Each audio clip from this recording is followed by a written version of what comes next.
దర్శనం. ఒక్క విశ్వనాథుడిని సేవిస్తే మాత్రమే, కాశీ విశ్వేశ్వరుణ్ణి సేవిస్తేనే మానవుడికి తరగని ఆనందం కలుగుతుంది. ఆనందాలు చాలా ఉన్నాయండి. ఒక్కొక్కడికి ప్రొద్దుటే లేవగానే ఒక చెంబుడు కాఫీ తాగితే ఆనందం కలుగుతుంది. కానీ ఆనందం ఎంతసేపు ఉంటుంది? ఓ అరగంటో పావు గంటో, తర్వాత ఆనందం తొలగిపోతుంది. ఎక్కువ తాగితే ప్రమాదం కూడా. కొందరికి ఆహారం తింటే ఆనందం కలుగుతుంది. ఈ ఆనందం కూడా తాత్కాలికమే. కొంతమందికి సంగీతం వింటే ఆనందం కలుగుతుంది. ఇది కూడా ఎక్కువైతే విసుగే. కొందరికి నిద్రలోనే ఆనందం కలుగుతుంది. దానికి నిద్రానందం అని పేరు. అందుకే పొద్దుటి నుంచి రాత్రి వరకు మంచం దొరికినా, కంచం దొరికినా, కొంచం దొరికినా, కుర్చీ దొరికినా ఎక్కడ పడితే అక్కడ కునుకు వేస్తూనే ఉంటాడు. అదో విచిత్రమైన ఆనందం.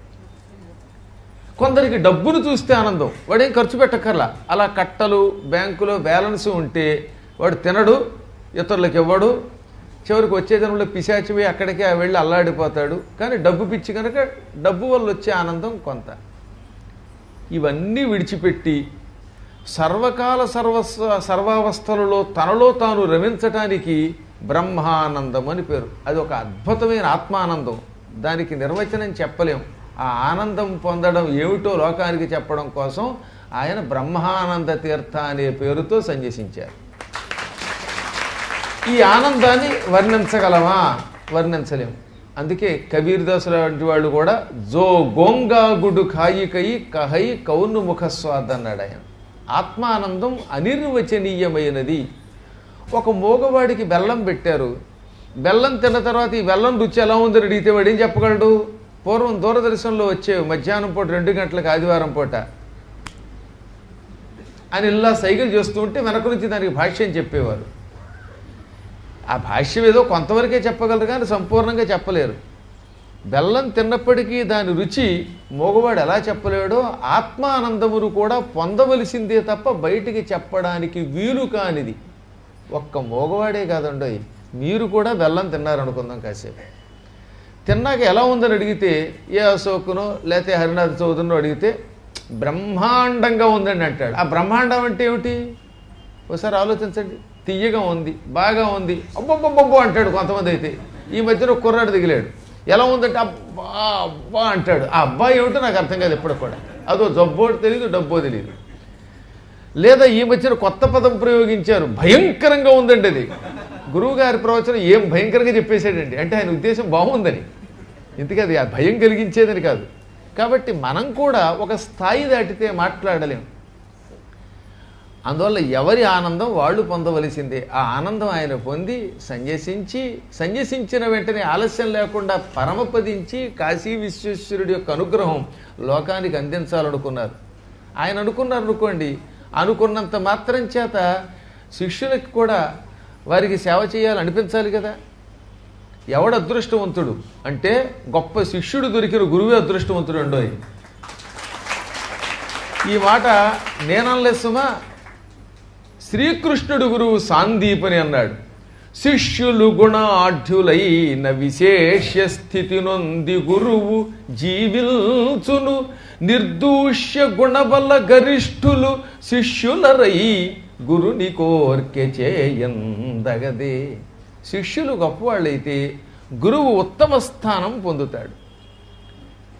మీలాంటి శిష్యులు బలరామకృష్ణులు నాకు శిష్యులై గురువు గారికి ప్రపంచంలో ఎవరూ ఇవ్వని ఒక అపూర్వ దక్షిణ ఇచ్చారు. సచిన నా కొడుకుని బతికించారు. మీలాంటి శిష్యుల్ని పొందిన కారణం చేత నా పేరు జగత్ప్రసిద్ధికి ఎక్కుతుందని ఆనాడు సాందీపని అన్నాడు. నిజానికి కృష్ణుడు జగద్గురువు, కానీ ఆయన శిష్యుడు అవ్వడం వల్ల సాందీపని అంటే ఏమిటో మనం తెలుసుకుంటాం. లేకపోతే సాందీపని పేరు ఎవరికైనా తెలుస్తుందా? ఈ విధంగా ఆయన కంటే ఆయన శిష్యులు గొప్పవాళ్ళు అవడం వల్ల ఆయన పేరు జగత్ప్రసిద్ధికి ఎక్కుతుంది. ఒకవేళ ఆయన కూడా అదృష్టవంతుడు. పూర్వజన్మలో చేసుకున్న పుణ్యం వల్ల బ్రహ్మస్వభవనం ఏర్పాటు చేయాలనే కోరిక వీళ్ళందరికీ ఏర్పడింది. ఈ కార్యక్రమంలో సింహభాగం పంచుకున్న దర్శనం శర్మ గారు నిజంగా పూర్వజన్మ సుకృతంతో పుట్టినవాడు. షడ్దర్శన పాండితి విభ్రాడు దుందుభి ఆయన. ఎందుకు చెప్తానంటే స్వ అంటే ధనము. సంస్కృతంలో స్వ అనే శబ్దం మనకు అర్థం ఏంటి? డబ్బు, సంపద. బ్రహ్మస్వము అంటే బ్రహ్మధనము. బ్రహ్మధనం ఏమిటి? బ్రహ్మపురాణంలోనే చెప్పారు. నిత్యం సంధ్యావందనం చేయటం, గాయత్రి జపం చేయటం, వేదమును తాను అనుష్ఠానం చేసి చదువుకొని ఇతరులకు చెప్పడం, అధ్యయనము అధ్యాపనము. ఇది బ్రహ్మస్వము. పైకి కనపడుతుంది బ్రహ్మస్వం అంటే బ్రాహ్మణ డబ్బు అని అనిపిస్తోంది మీకు. బ్రహ్మస్వం అంటే కేవలం ఈ 500 రూపాయల కట్టలో బంగారమో కాదు. ఇవి లౌకిక సంపదలు. నిత్యం వేళ తప్పకుండా సంధ్యావందనాది క్రియలు చేయడం, గాయత్రి మంత్రానుష్ఠానం చేయటం, వేదం ఉపనిషత్తులు పురాణములు తాను చదవడం, ఇతరుల చేత చదివించడం, దానిని ఇతరులకు బోధించడం, ఇది బ్రహ్మస్వం. ఈ బ్రహ్మస్వాన్ని ఎవరు అపహరించలేరు. అపహరిద్దాం అనుకుంటే వాడు నశించిపోతాడు. బ్రహ్మస్వం ఎటువంటిది అంటే నేర్చుకోవలసిందే తప్ప అపహరించడం ప్రమాదం అండి. పూర్వం నృగుడు అని ఒక మహారాజు ఉన్నాడు.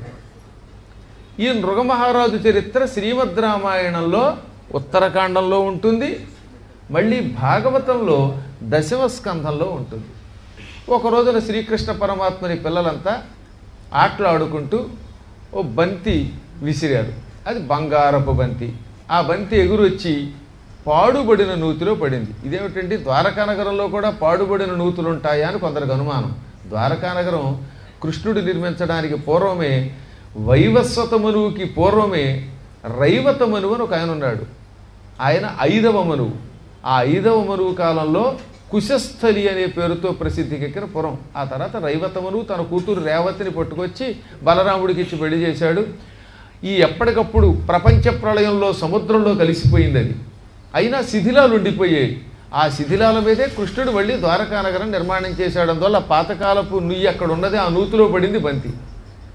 ఆ బంతి కోసం పిల్లలంతా నూతిలో దిగబోయారు. ఆ నూతిలో నీళ్లు లేవు. పెద్ద ఓసరి వెల్లు ఉన్నది. మంచి లావుగా దిట్టంగా ఉన్నటువంటి ఒక పసుపు రంగులో ఉన్న ఓసర వెల్లి ఉన్నది. తొండ ముదిరితే ఏమవుతుంది? ఓసర వెల్లి అవుతుంది. ఈ ఓసర వెల్లి బంతి మీద కాలు పెట్టి నొక్కింది. ఆ బంతి తీయాలంటే ఏం చేయాలి? ముందు ఓసర వెల్లిని కదపాలి. దాన్ని కదపలేకపోయారు వాళ్ళు. ఏది సాంబుడంతటి వీరుడు, ఇంకా ప్రద్యుమ్నుడు, అనిరుద్ధుడు ఇత్యాదులు ఎంతోమంది ఉన్నారు. సారణుడు, గదుడు, అందరూ ఎంత ప్రయత్నించినా ఆ ఓసర వెల్లిని అంగుళం కూడా కదల్చలేకపోయారు. అప్పుడు అంతా కృష్ణుడిని పిలిచారు. కృష్ణుడు వచ్చి ఎంతమంది గింజుకున్నా కదల్చలేని ఆ ఓసర వెల్లిని ఎడం చేత్తో పట్టుకుని నూతిలోంచి తీసి ఒడ్డు మీదకి విసిరేశాడు. అందుకని ఆయన్ని పరమాత్మ అన్నారు. గోవర్ధన పర్వతం ఎత్తినవాడు, భూమిని ఎత్తినవాడు వరాహ రూపంలో, ఆయనకి ఓసర వెల్లో లెక్క. చేత్తో తీసి పక్కన పారేయగానే ఆ ఓసర వెల్లి కాస్త ఒక మహారాజుగా మారిపోయింది. అన్నీ ఎరిగినా కృష్ణుడు ఏమీ ఎరగనట్టుగా వినయంగా, మహారాజా నువ్వెవరో చాలా గొప్పవాడివి, అద్భుతమైన రాజవేషంతో ఉన్నావు, పరమ సౌందర్యంతో ఉన్నావు, అటువంటి నీకు ఈ నీచమైన ఓసర వెల్లి జన్మ ఎలా వచ్చిందని అడిగితే అప్పుడు ఆయన అంతా తెలుసుండి అడుగుతున్నావు, చెబుతున్నాను విను. ఏ నిక్ష్వాకు తనూజుడం నృగుడు నానే పారుదుల్. భాగవతంలో పోతన గారి పద్యం ఇది. నేను ఇక్ష్వాకు మహారాజు గారి కొడుకుని. ఇక్ష్వాకు మహారాజు గారికి 10 మంది కొడుకులు, అందులో నేను ఒకడిని. నా పేరు నృగుడు. నేను చాలా గొప్పవాణ్ణి. పలుకుల తన్నుతా పొగడ పాతకమందురటొండే. ఎవడైనా తనను తాను పొగుడుకుంటే అది మహాపాపం. ఆత్మస్తుతి, పరనింద, ఈ రెంటికంటే గొప్ప పాపం లేదు.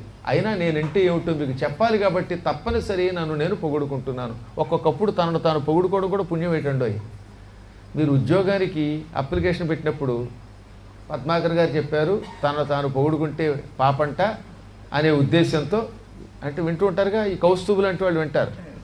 అందుకని వాడు ఏం చేశాట, తనను తాను పొగుడుకుంటే ఆత్మస్తుతి అవుతుంది, అది పాపం అన్నారు పద్మాకర్ గారు.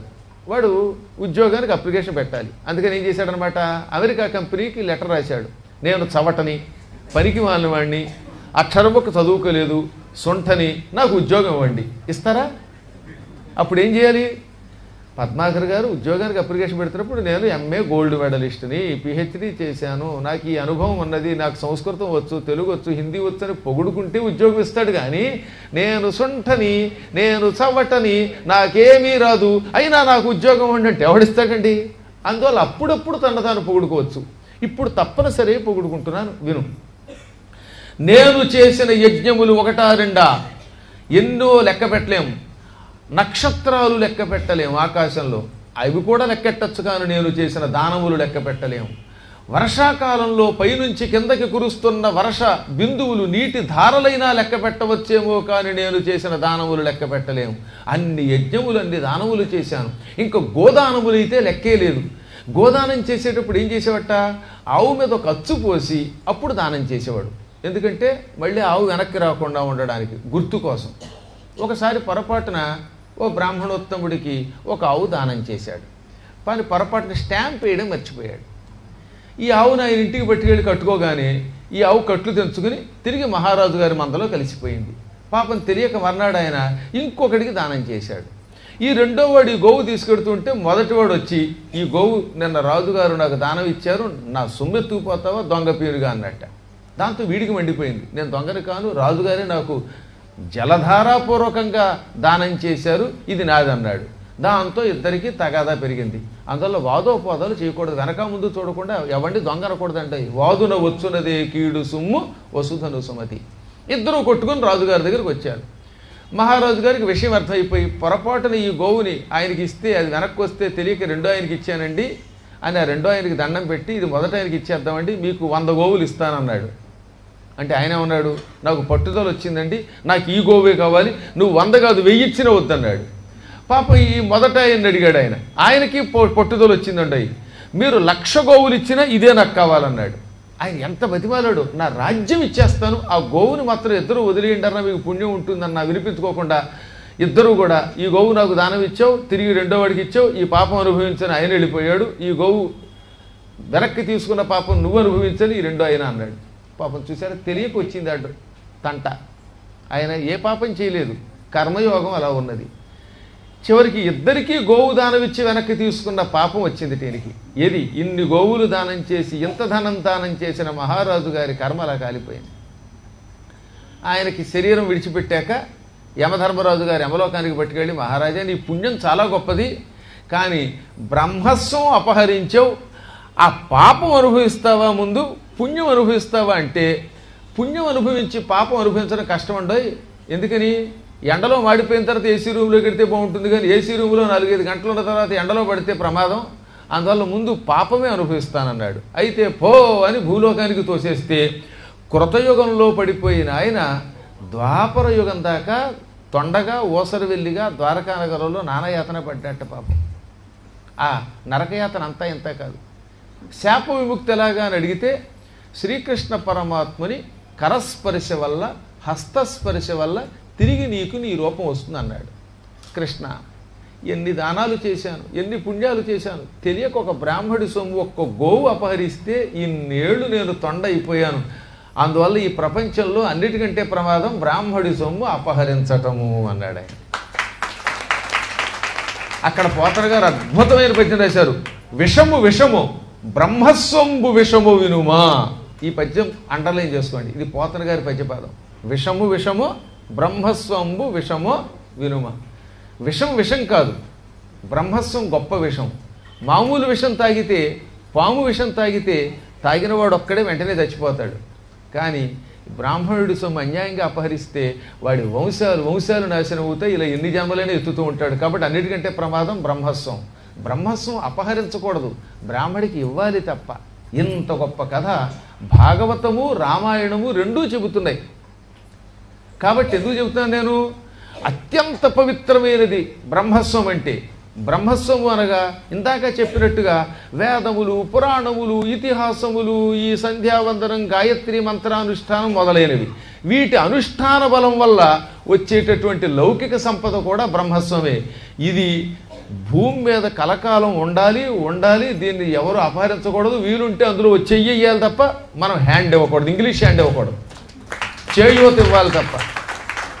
నాకు నమ్మకం, నేను ఇంతవరకు అడుగు పెట్టిన తర్వాత ఎన్నో గుళ్ళు కొత్తగా 1-2 ఏళ్లలో నిర్మాణం అయ్యాయి. ఇది కూడా అలాగే అయిపోయింది. అయిన తర్వాత అప్పుడు కాశీఖండం నవాహమో సప్తాహమో అప్పుడు చెప్పుకోగలుగుతాం.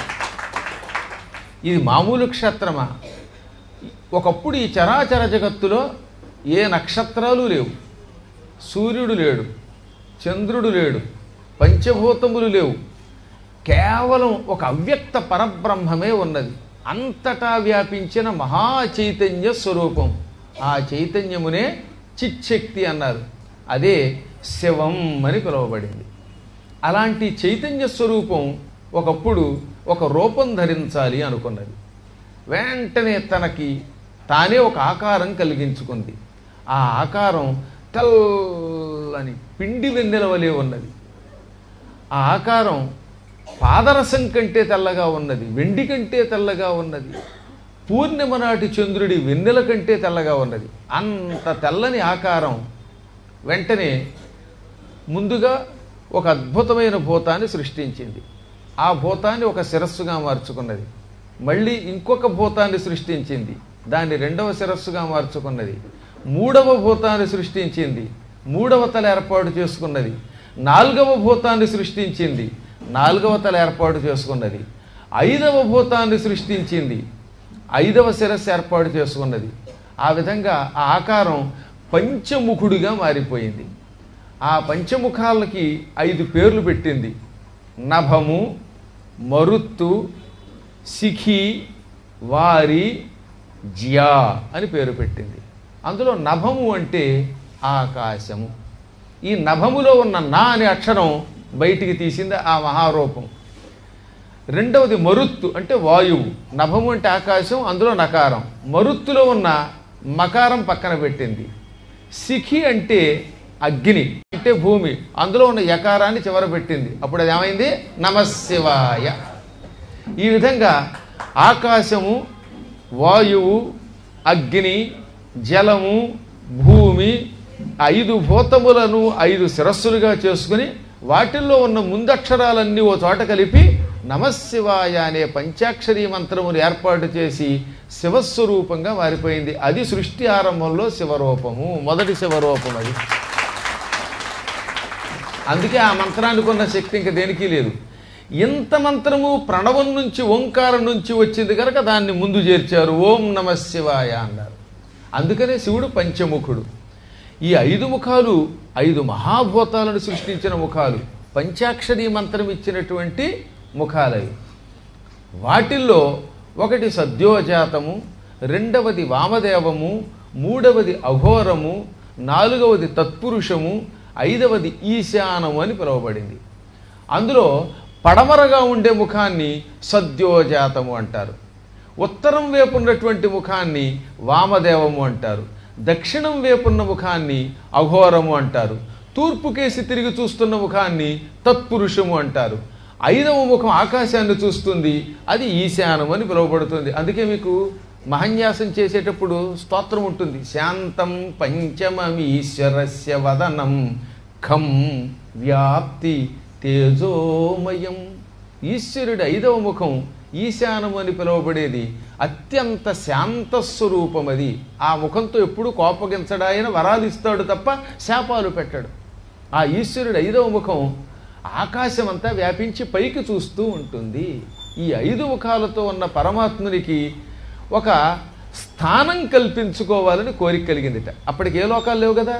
అందుకే కాశీఖండంలో అనహోరాత్రంబు, అనక్షత్రంబు, అచంద్ర తారార్కంబు అంటాడు ఆయన. అంటే ఎక్కడ నక్షత్రాలు లేవు, చంద్రుడు లేడు, సూర్యుడు లేడు, దిక్కులు లేవు, వెలుతురు లేదు, పగలు లేదు, రాత్రి లేదు, ఒకటే కాలం. ఆ కాలంలో అందులో అసలు ఏ లోకము లేదు. అంతా ఉన్నదల్లా మా లోకమే.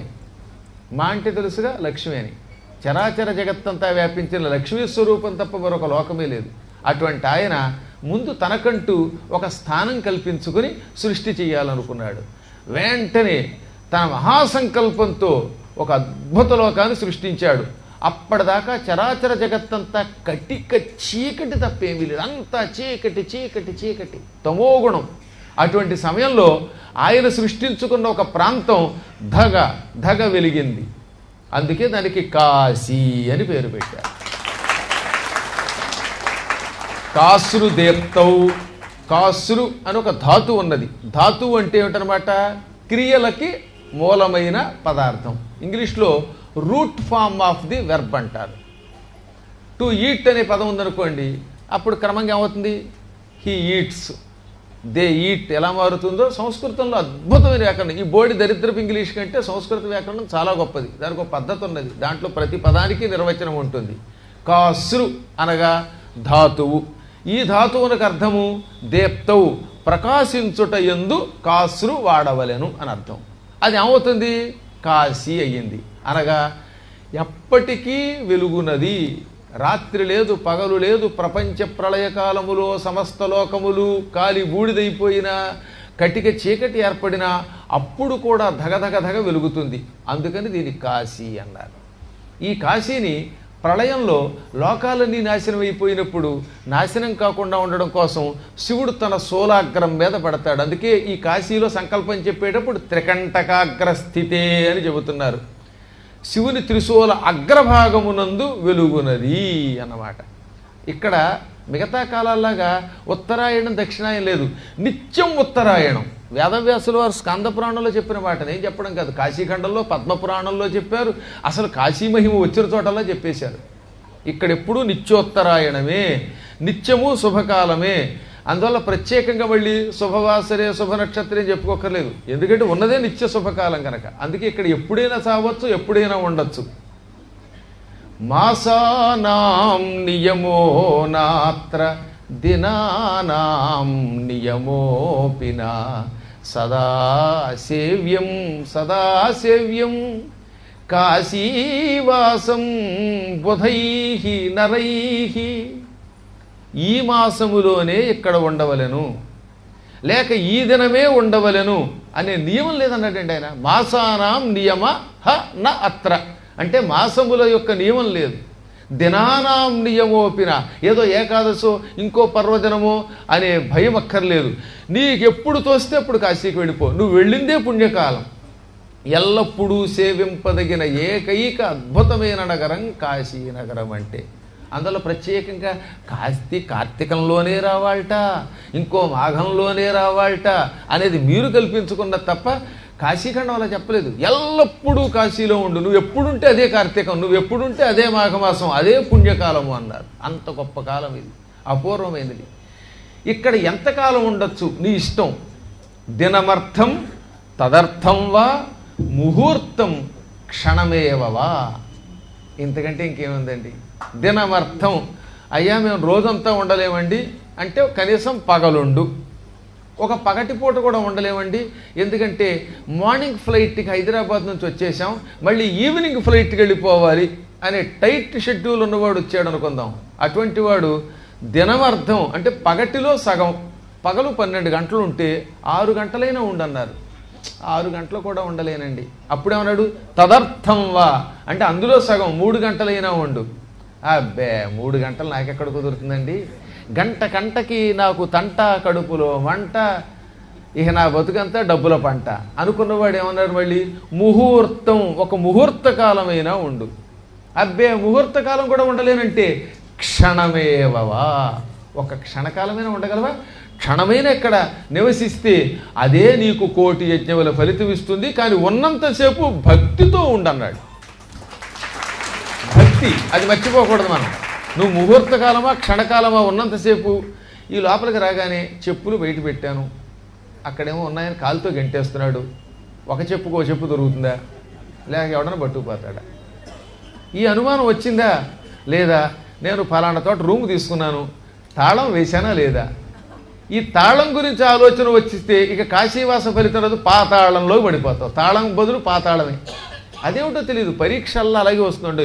తీరా విశ్వనాథుడి గుడిలోకి దర్శనానికి వెళ్ళగానే మీ ఫోన్ మర్చిపోయారా అని ఎవడో మీకు ఫోన్ చేస్తాడు. ఇంక వీడి మనస్సంతా విశ్వనాథుడి మీద ఉండదు. అహనా ఫోన్ అంట, ఓహనా ఫోన్ అంట, అహనా ఫోన్ అంట, ఓహనా ఫోన్ అంటాడు. ఇక దాంతో మొత్తం చిత్తం అంతా అటు వెళ్ళిపోతుంది. అందుకని ఏం చెప్పాడు?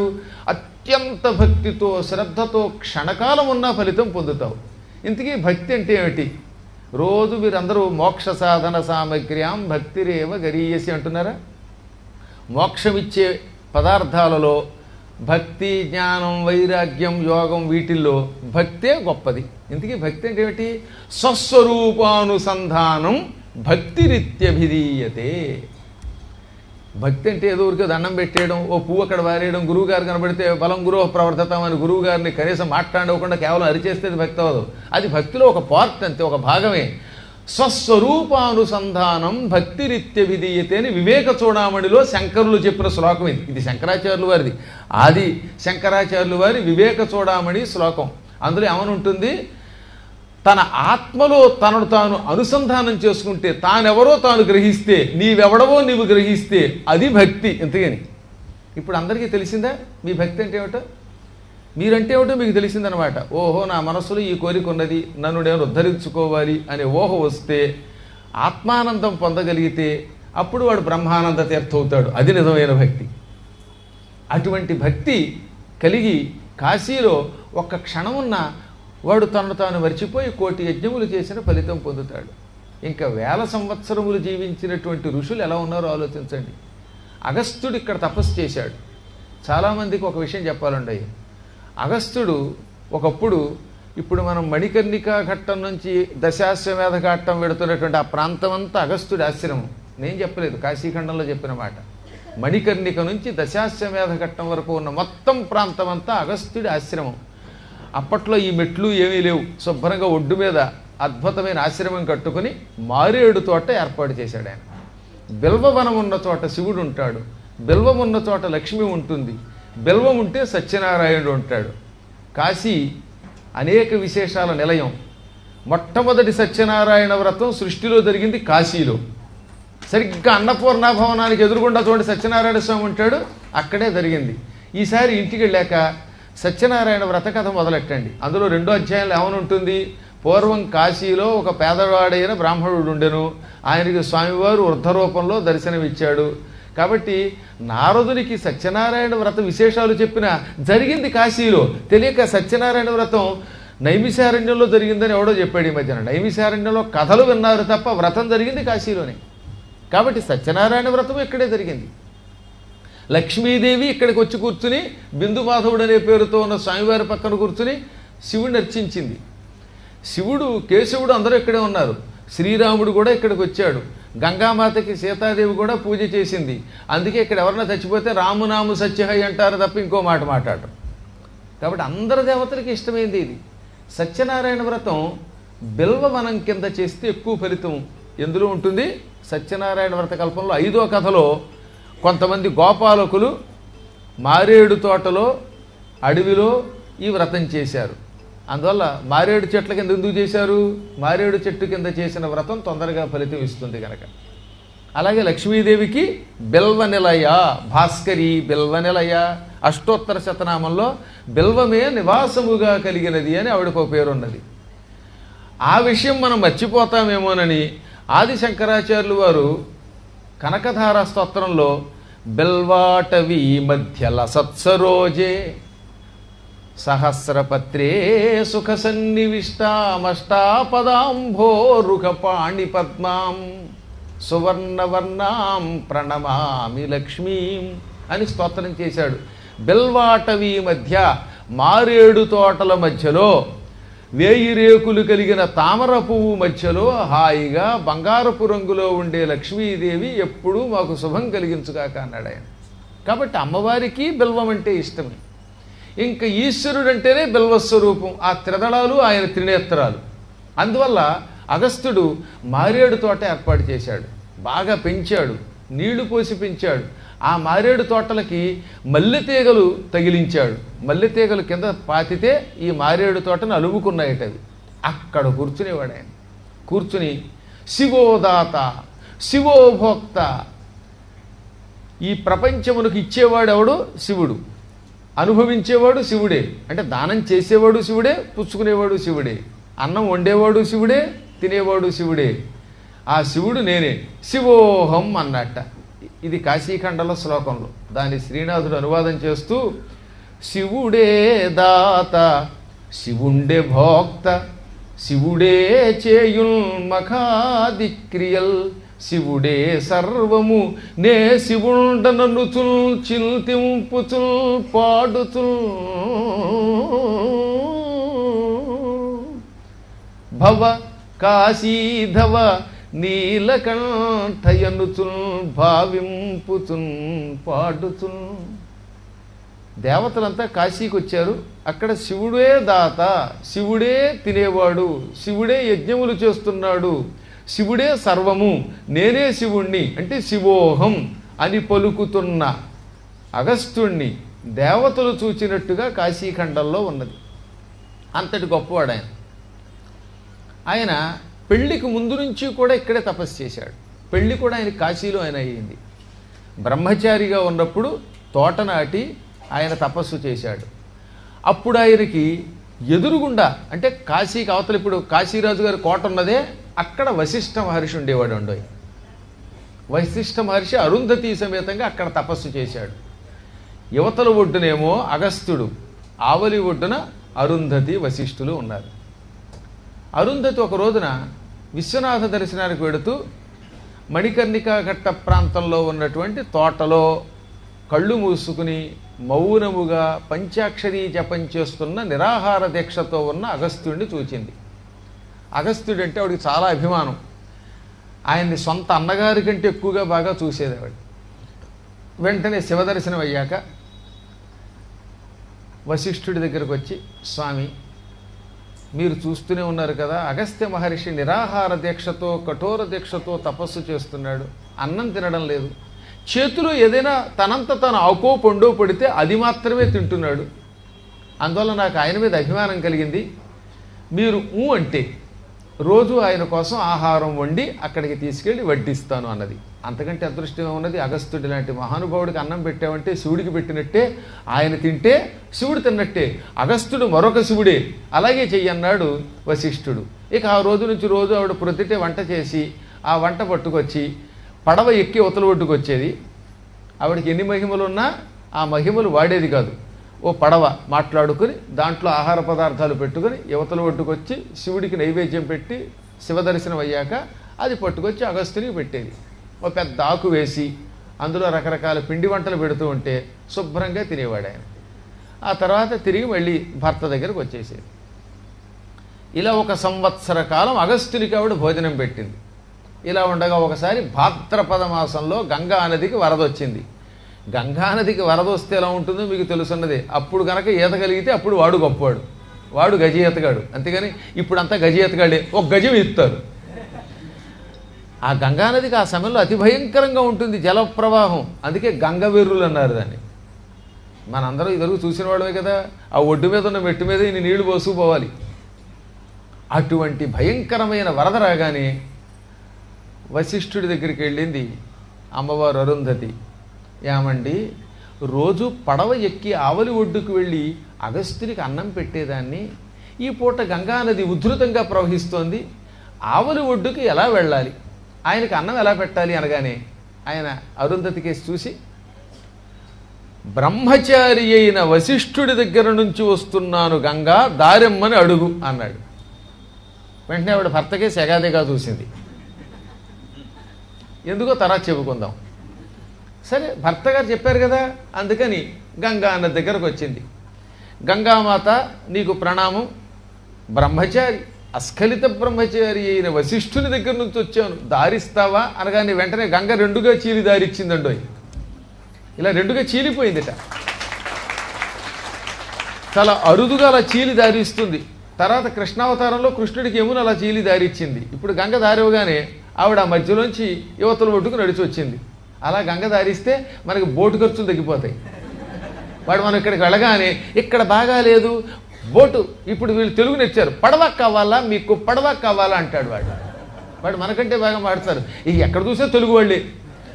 ఈ కాశీ వాళ్ళు ఎంతో ఆనందపడిపోతుంటారు, మీ తెలుగు వాళ్ళ వల్ల మేము బతుకుతున్నామండి, ఎందుకంటే మాంధాత కాలం నాటి ఉసిరికాయలు, తేనెలో నానబెట్టిన ఉసిరికాయలు తెలుగు వాళ్ళే కొంటారు, ఇంకెవరు కొనరట. ఆ తర్వాత మళ్ళీ ఇక గాజులు కానీ చీరలు కానీ మొత్తం కాశీ కొనుక్కు పట్టుకుపోతారు. మళ్ళీ రిటర్న్ జర్నీలో అందుకే ఫ్లైట్లో వెళ్ళరు. ఫ్లైట్లో పెడితే ఇబ్బంది అని చెప్పేసి ఇక రైలు ఎక్కితే ఇక రైల్లో లెట్టిన్కి వెళ్ళడానికి కూడా వీలుండదు. ఎక్కడ చూసే చీరల మూటలు, గాజుల మూటలు, శివలింగాల మూటలు, శివలింగం కొనుక్కున్నా పర్వాలేదు, లేదా విభూతి మూటలు, ఇంకో మూటలు, రామరామ, ఈ మూటలు కట్టి కట్టి కట్టి కట్టి ఈ మూటలన్నీ ఎక్కడ పెట్టుకెడతారో తెలియదు. ఏమన్నా అంటే కష్టపడి ఇంత దూరం వచ్చాం కదండి, ఈ చీరలు పట్టుకెళ్ళి ఇక్కడ 100 కొని అక్కడ 1000 అమ్మితే ఈ ట్రావెల్స్ కలిసి వస్తాయి కదా, ట్రావెలింగ్ ఎలవెన్సెస్ వస్తాయి కదా అని ఒక ఆయన అన్నాడు. ఈ మాయదారి తెలియదండి. అందువల్ల గంగ మాత్రం ఆ ఇబ్బంది లేకుండా, పడవలు గందరగోళాలు లేకుండా మొత్తం మీద దారివగానే ఉత్తర ఒడ్డుకు వచ్చింది ఆవిడ. అగస్త్యుల వారికి విస్తరి వేసింది, అన్ని పదార్థాలు పెట్టింది, శుభ్రంగా భోజనం చేశాడు ఆయన. బొజ్జని మురుకున్నాడు. పైగా ఈ పూట ఆవిడ ఇంకా ఎక్కువ పిండి వంటలు చేసిందంటో, దధ్యోదనం, కట్టు పొంగలి, పాయసం, సాంబార్, ఇడ్లీ, ఒకటేమిటి అన్నీ పట్టుకొచ్చి పెట్టగానే తిన్నాక ఆయనకి నమస్కరించి, అన్నయ్య గారు అటు నుంచి వచ్చేటప్పుడు బ్రహ్మచారి అయిన వశిష్ఠుని దగ్గర నుంచి వచ్చాననగానే గంగ దారిచ్చింది, ఇప్పుడు నేను తిరిగి మా ఆయన దగ్గరికి వెళ్ళాలి కదా, ఇప్పుడు నన్ను ఏం చేయమంటారని అడిగింది. వెంటనే ఈయనేమన్నాడు, నిరాహార దీక్షలో ఉన్నటువంటి అగస్త్యుని దగ్గర నుంచి వస్తున్నాను గంగ అన్నాడు ఆయన. మళ్ళీ ఆవిడ ఎగాదిగా చూసిందిలాగా. ఎందుకంటే అప్పుడే తిన్నాడు శుభ్రంగా కట్టుపొంగలి, జీడిపప్పు, కిస్మిస్, బాదం పప్పులు వేసినటువంటి పాయసం ఇవన్నీ తిన్నాడు కదా, ఆయాసం వచ్చేలాగా. అయినా సరే ఆయన మాట అలాగేనని తలదాల్చి గంగ దగ్గరకు వచ్చి, అమ్మ గంగామాత, నిరాహార దీక్షతో ఉన్న అగస్త్య మహర్షి దగ్గర నుంచి వచ్చాను, దారిస్తావా అనగానే మళ్ళీ గంగ 2గా చీరి దారిచ్చింది. అప్పుడు యువతల ఒడ్డుకు వచ్చేసింది ఆవిడ. రాగానే భర్త గారి దగ్గరకు వచ్చి, ఏమండి నేను ఆడదాన్ని, పెద్దగా చదువుకోలేదు, ఓ ధర్మ సందేహం ఉంది, అడుగుతారా? సమయానికి దూరదర్శన్లో లైవ్ ఇవ్వడానికి పద్మాకర్ గారు లేరు, అందుకే మిమ్మల్ని అడుగుతున్నాను అంది. అలాగే అన్నాడు ఆయన. ఆయనకి తెలుసునండి ఈవిడ ఏమని అడుగుతుందో, అయినా అడుగు అన్నాడు. అప్పుడు ఆవిడ, స్వామి నన్ను పెళ్లి చేసుకుని శక్తి మొదలుకొని 100 మంది కొడుకులు కన్నారు. బ్రహ్మర్షి అయిన వశిష్ఠునికి 100 మంది కొడుకులు ఉండయి. 100 మంది కుమారుల్ని కన్న మీరు బ్రహ్మచార్య? పోని మీరు చెప్పుకోవచ్చు నేను బ్రహ్మచారినని, అది గంగ నమ్మాలి. గంగ నమ్మి 2గా చీలి దారి ఇచ్చింది. ఇది ఎలా సాధ్యమో నాకు అర్థం కాదు. ఇంకా ఆయన, నేను పట్టుకెళ్ళిన పిండి వంటలన్నీ మారు మాట్లాడకుండా తిన్నాడు, మళ్ళీ వడ్డన చేయించుకు తిన్నాడు. అలా కంఠం దాకా భోజనం చేసిన ఆయనేమో నిరాహారియా? ఆయన చెప్పుకోవచ్చుగాక. కానీ గంగ నమ్మింది. అటు ఇటు 2 వైపులకి వెళుతున్నప్పుడు దారి ఇచ్చింది. భోజనం చేసిన ఆయన నిరాహారి ఎలా అయ్యాడు? పెళ్లి చేసుకుని పిల్లల్ని కన్నా మీరు బ్రహ్మచారులు ఎలా అయ్యారు అంటే, అప్పుడు ఆయన నవ్వి, వెర్రిదానా, కేవలం సంతానం కోసం మాత్రమే భార్యని భారీగా చూస్తూ తన భార్యని తప్ప పరస్త్రీని కన్నెత్తి చూడకుండా నిరంతరం పరబ్రహ్మానందం పొందుతూ శివపంచాక్షరి చేసే కాశీవాస వ్యక్తులందరూ కూడా బ్రహ్మచారులే, పిల్లల్ని కన్నా. కాశీగా శక్తి ఉన్నది. ఇంకా ఆయన, నువ్వెప్పుడైనా అన్నం తేకపోతే అయ్యో 12 అయిపోయింది అని వాచి చూసుకుని, మహామాత అరుంధతి అన్నం తేలేదే అని నీకోసం ఎదురు చూశాడా? ఆయనంతటా ఆయన తపస్సు చేసుకున్నాడు. నీ అంతటా నువ్వు ఆహారం పట్టుకెళ్ళి ఇచ్చావు. దొరికితే తిన్నాడు, దొరకన్నాడు తినలేదు. ఎప్పుడైనా మెనూ ఇచ్చాడా? అమ్మా ఇవాళకి మైసూరు బజ్జీ తెచ్చావు, రోజు మైసూరు బజ్జీ ఆయిల్ ఫుడ్ పట్టలా, రేపు ఇడ్లీదే అన్నాడా? అనలేదు. నువ్వు ఏం పెడితేది, అది గంజి అయితే గంజి, పరమాన్నం అయితే పరమాన్నం, అన్నీ సమానంగా స్వీకరించాడు. కేవలం లభ్యమైన ఆహారమే తింటూ ఆహారం మీద వాంఛ లేకుండా ప్రాణం నిలుపుకోవడం కోసం అవతల వాళ్ళు పెట్టారు కాబట్టి కాదనకుండా తినేవాడు ఎప్పుడు నిరాహారేట. మీరు కూడా నిరాహారం అవ్వచ్చు. ఎప్పుడో తెలుసా? ఏ సుభాష్ దగ్గరికి వెళ్ళి, ఏ సుభాష్ ఏంటి కట్టుపంగలి ఇవాళ ఇలా ఏడిసింది, సరిగ్గా ఉడకలేదు, బియ్యం ఉన్నాయి అన్నారా? అప్పుడు మీరు అధిక భోజనులు. అలా కాకుండా ఆయన ఏం పెట్టారో పట్టించుకోకుండా, ఇక్కడ మనం వచ్చాం, శరీరం నిలబడాలి, శరీరం కోసం భోజనం చేస్తున్నాం అనుకుని రుచులను కోరకుండా, అది కూడా తనంత తాను లభ్యమైన ఆహారమే తింటే వాడెప్పుడూ నిరాహారియే. అంతేగాని దొరికింది కదా అని నా పడంగా వాటికి బూరెలు చేయండి, రేపేమో మాకు అయ్యింది, సప్తాహాలు చేశాం కదా, అందులో పారాయణ చేయించుకునే వాళ్ళలో పారాయణ చేసే ఒక పెద్ద మనిషి ఉన్నాడు. ఆయన రోజు ఆ వంటవాడితో గొడవ.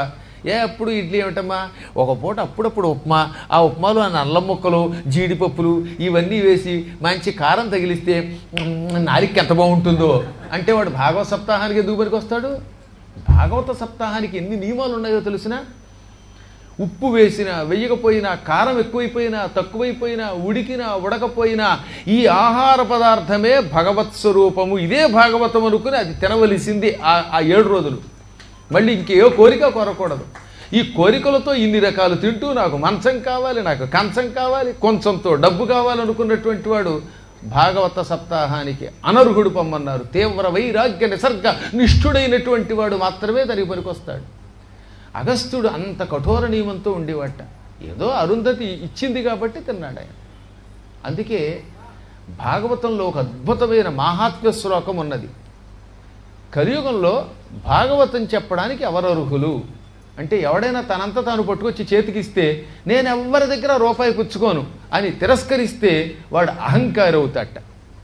మీ అంతటా మీరు ప్రేమతో పట్టుకొచ్చి ఇచ్చారు, శర్మ గారు బిల్డింగ్ కట్టుకోండి 1000 రూపాయలని ఇచ్చారు, అప్పుడు కాదనకూడదు, పుచ్చుకోవలసిందే. నేను ఎవరి దగ్గర చెయ్యి చాచను పుచ్చుకోనంటే అహంకారం. ఇంత ఇమ్మని అడిగితే యాచన, యాచనాహంకార రహిత భాగవత ఇత్యుచ్యతే.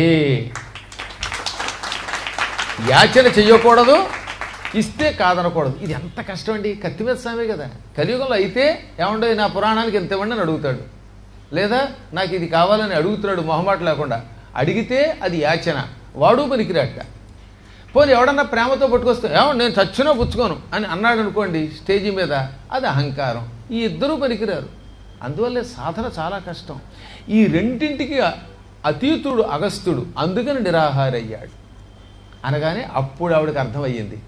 ఈ ఆలోచన ఆయనకి ఎలా వచ్చింది, మీకు ఎలా వచ్చింది అని అడిగితే, ఇదే కాశీవాస ఫలం అంటే. కాశీలో నిరంతరం భక్తితో ఉండాలనుకుంటే ఈ ఆలోచన వస్తుంది. అందుకే వచ్చేటప్పుడు చాలా జాగ్రత్తగా రావాలి. ఇక్కడికి వస్తున్నప్పుడే ఇది శివస్వరూపం. కాశీ చాలా పరీక్షిస్తుందండో. రాగానే తుపుక్కును ఉమ్ముతాడు ఒకడెవడో రైల్వే స్టేషన్లో మీ మీద, అది పరీక్ష. కాశీ వచ్చాం, వాడు ఎవడో ఉమ్మేడరా బాబు కిళ్ళీ వేసుకుని ఇక్కడ ఉండలేం అని మీకు అనిపించి మీరు తిరుగు ప్రయాణంలో ఇంత దానా వేసుకుని దానాపూర్ ఎక్స్ప్రెస్కి పోతారా లేదా అని ఎదురు చూస్తాడు వాడు. అక్కడ నిలబడాలి. ఓహో గురువు గారు చెప్పారు కాశీలో మనల్ని పరీక్షిస్తారు. ఉమ్మేవాడు ఉంటాడు, తిట్టేవాడు ఉంటాడు, గుళ్ళోకి వెళ్ళాక మెడబట్టు గెంటేసేవాళ్ళు ఉంటారు, ఎక్కడికి వెళ్ళినా డబ్బులో ఈ డబ్బులో అని అడిగేవాళ్ళు ఉంటారు. ఈ గందరగోళాలన్నీ కాశీలో మనం ఉండకుండా చేయడానికి ఈశ్వరుడు పన్నినటువంటి ఒక పరీక్ష. ఈ కాశీలో సంభ్రముడు ఉద్భ్రముడు అని ఇద్దరుంటారు. ఈ సంభ్రమోద్భ్రముడు ఏం చేస్తారన్నమాట, ఒకడు రాగానే ముందు మీకు ఒక కష్టం కలిగిస్తాడు. అనగా కాశీలోకి మొట్టమొదటి రాగానే మీ జేబులో పరసోడు కొట్టేస్తాడు. ఈ పరసు కొట్టేలా చేసేవాడి పేరేమిటి, సంభ్రముడు. అప్పుడు మనకేమనిపిస్తుంది, ఎంతో కష్టపడి బోల్డు డబ్బులు సంపాదించి కాశీకి రాగానే శుభమాన్ రాగానే 1116 పోయాయి, లేదా 5000 పోయాయి, లేదా ఇంకోటి పోయింది అని ఏడ్చి కాశీ మీద అసఖ్యం పెంచుకుని విరక్తి పొంది వెళ్ళిపోయేలాగా చేయటం కోసం ఈ పని చేస్తాడట.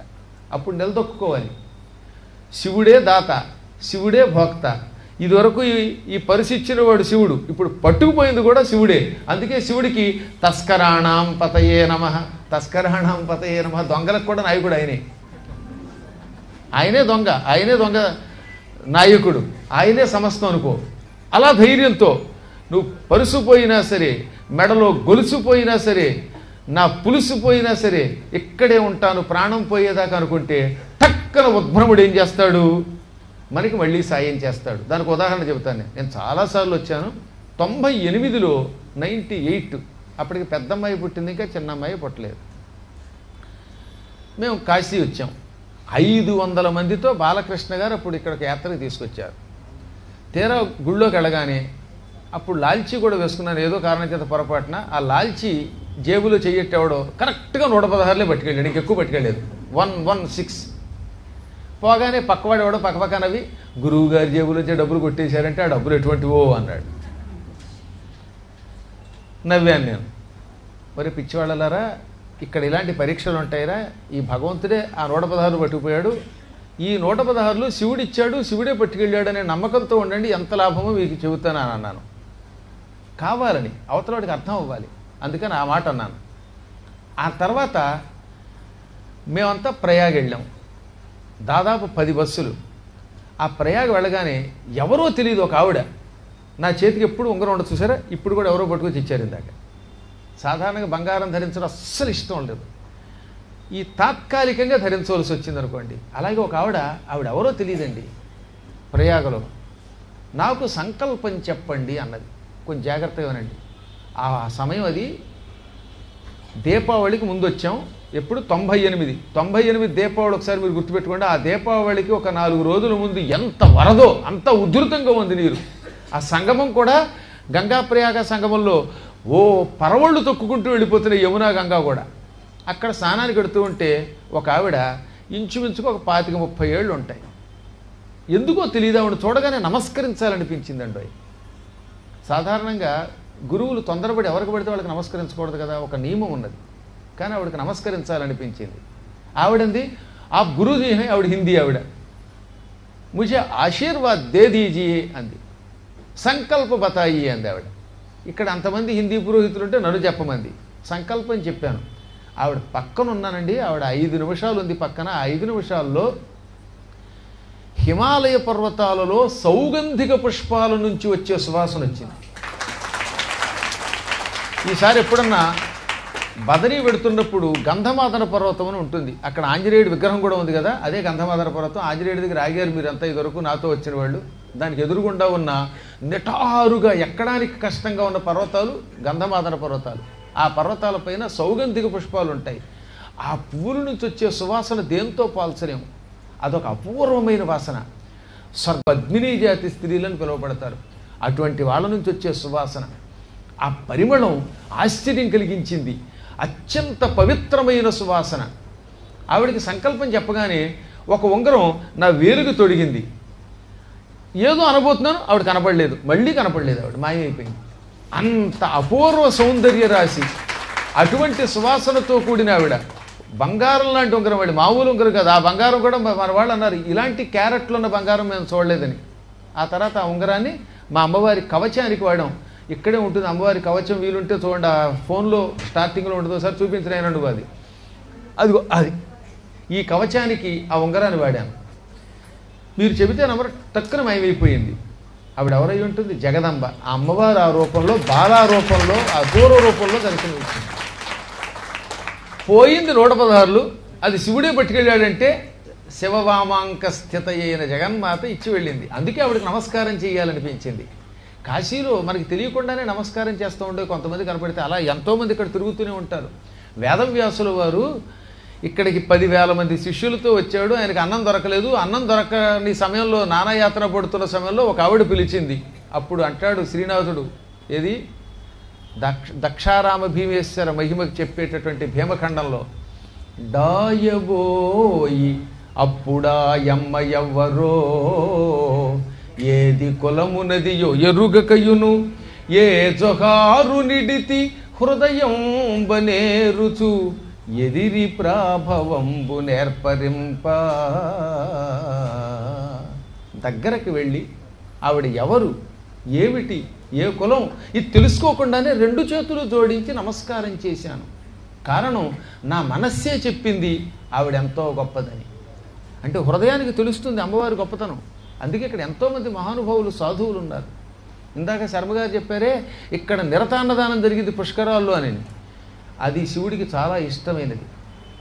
చాలా కాలం క్రితం నల్లమల అడవులని మనం పిలుస్తున్న అడవులన్నీ కూడా శ్రీశైల అరణ్యాలని పిలువబడతాయి. ఆ శ్రీశైల అరణ్య ప్రాంతాల్లో, అడవుల్లో ఒక శివాలయం ఉన్నది. అది అగస్త్యుడు నిర్మించిన ఆలయం. అగస్త్యుడు ఎక్కడి నుంచో కాశీ నుంచి అక్కడికి వచ్చాడు. అక్కడ ఒక ఆలయ నిర్మాణం చేశాడు. ఆ తర్వాత ఆలయానికి ఒక అర్చక స్వామి చేరాడు. అర్చకులు అంటే ఆ రోజుల్లో దేవుళ్ళగా ఉండేవారండి. చాలామంది ఇప్పటికి కూడా మహానుభావులు, వాళ్ళ దగ్గర డబ్బులు ఉండవు, పేదవాళ్ళు, గవర్నమెంట్ ఇచ్చే జీతాలు ఎలాగో ఉండవు. అక్కడికి ఎవరు భక్తులు వచ్చి రూపాయి ఇవ్వకపోయినా ఆ గుడినే నమ్ముకుని, ఆ గుడిలోనే ఎంతోమందికి పాఠం చెబుతూ తమ డబ్బులే ఖర్చు పెట్టుకుని నైవేద్యం పెట్టి అన్నదానం చేసే మహాత్ముల్ని నేను చూశాను. అందుకే అర్చకులను అవమానించద్దని చాలాసార్లు చెప్పాను. ఈ మధ్యన వాడు ఎవడో మా కశ్యప్ గారి దగ్గరికి, మా సాయి గారి దగ్గరికి వచ్చి వేళకోళం వాడేట. చాలా పొరపాటు సుమా. ఆయన సాయి మనోజ్ గారు ప్రణవపీఠానికి ప్రధాన అర్చకుడు. అర్చకుడితో ఎలా మాట్లాడాలో అలా మాట్లాడాలి, వేళకోళాలు ఆడకూడదు. అలాంటి ఒక అర్చకుడు, మహానుభావుడు, ఓ ప్రధాన అర్చకుడు ఈ అగస్త్యేశ్వరలింగానికి రోజు నైవేద్యం పెట్టేవాడు. అది అడవిలో ఉంది కదా. అడవిలో ఉండడం వల్ల ఏమైంది, అక్కడికి ఎవరు పడితే వాళ్ళు రాలేరు. ఎవరైనా తమ తమ నగరాల నుంచి వస్తే అక్కడికి వచ్చేసరికి చీకటి పడేది. చీకటి పడాక అడవిలో అన్నం దొరకదు, ఉండాలంటే కష్టం. అప్పుడు అర్చకుడికి ఒక ఆలోచన కలిగింది. ఏదో దేవుడి దేవల నాకు పెద్దలిచ్చిన పొలం ఉన్నది, స్థలం ఉన్నది, ధనం ఉన్నది. ఈ అడవిలో ప్రజలు ఉండడానికి ఒక మకాం కడతాను. ఇక్కడికి వచ్చినటువంటి వాళ్ళు ఏ మధ్యాహ్నానికి వస్తే పర్వాలేదు, రాత్రి కూడా ఉంటే పగలు రాత్రి 2 పూట్ల భోజనం పెడతాను, మధ్యాహ్నం ఉండి వెళ్ళిపోతే మధ్యాహ్న భోజనం ఏర్పాటు చేస్తానని ఒక నిర్ణయం తీసుకుని అక్కడ కష్టపడి ఓ భవనం కట్టాడు. వంటశాల నిర్మాణం చేశాడు.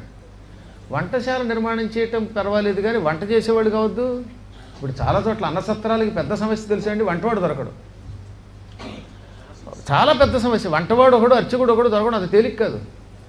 ఇప్పుడు వంటవాళ్ళు దొరకకపోతే ఆయన భార్య ప్రొద్దుటే లేచి శివుడికి అభిషేకం చేసి, ఆయనకి మంచి కంఠం ఉంది, భజన చేసి అన్నం వండేవారు.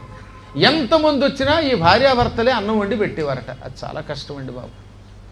ఆ శ్రమ ఎంత కష్టమో నాకు తెలుసు. ఎందుకంటే మా వేణి గారు ఎంతో మందికి, 100 మందికి వండి పెట్టారు కనుక పెట్టి అలిసిపోయి రాత్రి 12ంటికి పడుకుంటే కూడా ఎవడన్నా వస్తే వండి పెట్టింది ఆవిడ. అందువల్ల భార్య కాదు ఆవిడ నా పాలిటి దేవత. ఆవిడ రుణం మేము తీర్చుకోవాలి. ఈ అమ్మవారి ప్రతిష్ఠ జరుగుతున్నప్పుడు 1,00,000 మంది వచ్చారండి.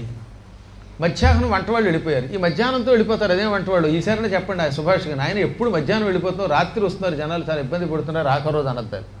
ఆఖరోజు ఉండాలి. ఆ రోజు మధ్యాహ్నం అనుకోకుండా 1000 మంది వచ్చారు. అప్పటికప్పుడు అన్నం వండి పెట్టారు ఆవిడ. కాబట్టి మహానుభావులు ఎప్పుడూ ఉంటారు, అప్పుడు ఉన్నారు, ఇప్పుడు ఉన్నారు. ఆయన కూడా అలాగే ఎంతమంది వచ్చినా అన్నం వండి పెట్టేవాడు. వంటవాడు దొరకపోతే ఆయన భార్య మడిగట్టుకుని వండేవారు. ఆ అన్నం కూడా మళ్ళీ కొసరి వడ్డించేవారు. ఏదో అన్నదానం చేస్తున్నాం అని కసురుకునేవాళ్ళు కాదు. కొన్ని చోట్ల చాలా ఇబ్బంది వస్తుందండి. అన్నసత్రాలు ఉంటున్నాయా, అక్కడికి వెళ్ళాక 1 గంటకు వచ్చావు, చీటీ రాయించుకోలేదు, పెట్టం అని అరుస్తున్నారు. అది నేను విన్నాను కొన్ని చోట్ల. అది మహాపాపం. ఒకవేళ పెట్టలేవు అప్పుడు అరవద్దు, అయ్యా అయిపోయిందండి ఈ పూటకి అనకుండా బియ్యం నిండుకున్నాయి లేక అన్నం నిండుకుంది అనేవారు మనవాళ్ళు. అంత పవిత్రంగా మాట్లాడేవారు. మన పెద్దలు ఎంత గొప్పవాడో తెలుసా, ఇంట్లో బియ్యం లేకపోతే బియ్యం అయిపోయాయి అనేవారు కాదు, బియ్యం నిండుకున్నాయిట. ఎంత మంచి మాట. బ్రాహ్మణుల తిట్లు చాలా విచిత్రంగా ఉంటాయి తెలిసిన. మా ఇంటి పక్కన ఒక పెద్ద ఆవిడ ఉండేది. ఆవిడకి బాగా కోపం వస్తే ఓరి నీ పెళ్ళాం మొగుడా అనేది. ఎంత మంచి మాట అండి అది. వాడి పెళ్ళానికి వాడు కాకపోతే మొగుడవుతాడు. ఓరి నీ పెళ్ళాం మొగుడా, నీ ఇల్లు బంగారం కాను. ఇంకా కోపం వస్తే నీ నోట్లో పంచదార పొయ్యా అనేది. ఇప్పుడు నీ నోరు పడిపోను, అవి వీధుల్లో తిట్టుకుంటారు సిగపట్లు పట్టుకుని, నీ జిమ్మడిపోను అని తిడతారు. అది గొప్ప తిట్టు. జఫ్వా అది నాలుక సంస్కృతం, అది వ్యవహారంలో జమ్మ. నీ జిమ్మడిపోను అంటే నీ నా నోరు పడిపోను అని అర్థం అనమాట. అంత దరిద్రం తిట్లు తిట్టకూడదు. అబ్బో చాలా భయంకరంగా తిడతారు. అలా తిట్టకూడదు. చక్క నీ నోట్లో పంచదార పొయ్యా, నీ పెళ్ళ మొగుడా, నీ ఇల్లు బంగారం కాను, నీకు 7 అంతస్తులు వచ్చుగాక. కోపం వచ్చి నీ ఇల్లు కొంప కూలిపోవాలనేది కాదు, నీ కొంప కూలిపోవాలని తిట్టాలు అనిపించినప్పుడు నీకు 7 అంతస్తులు వచ్చుగాక, బ్రహ్మస్వభవనం 10 అంతస్తులు పెరుక్కాగా అనాలి. అంతేగాని కట్టారులే అనకూడదు. అలా అంటే మనకి ఎన్నో లాభాలు ఉన్నాయి, నోరు కూడా పవిత్రంగా అవుతుంది. అలా ఈయన కూడా కొసరి వడ్డించేవాడు. ఓసారి ఏం జరిగింది, ఈ అర్చక స్వామి వారు ఎంతమందికైనా అన్నం పెడుతున్నాడని తెలుసుకున్న ఆ దగ్గరలో ఉన్న పల్లెటూరులో ఉన్న కొంతమంది జోదగాళ్ళు ఇక్కడ మకాం పెట్టారు. అడవిలో చెట్ల కింద మకాం పెట్టి అక్కడ ఆడటం మొదలు పెట్టారు. జోతం, ఈయనదేమో వేదం, వాళ్ళది జోదం. ఈయనేమో శివనాదం, వాళ్ళదేమో పిచ్చినాదం, అది సింగినాదం.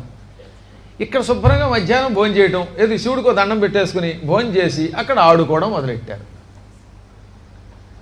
మొదట్లో ఈయనకి తెలియలేదు కానీ ఈ జనం వస్తారుగా భోజనాలకు వచ్చిన వాళ్ళు, ఏమండి మహానుభావులు మీరు పంతులు గారు ఎంతో కష్టపడి భోజనం పెడుతున్నారు, కానీ అన్నదానం కొంతమంది వ్యర్థం చేస్తున్నారు, ఇక్కడికి వచ్చి అన్నం తిని జోదం ఆడుకుంటున్నారు, ఈ పాపాత్ములకు అన్నం పెడితే పాపం రాదా అని ఎవడో ఎక్కేశాడు. ఆ సమయంలో పైగా ఆయన శివనామస్మరణ చేసుకుంటున్నవాడు. శంభో శంకర గౌరీశ పతిత పావనా పరమేశ, శంభో శంకర గౌరీశ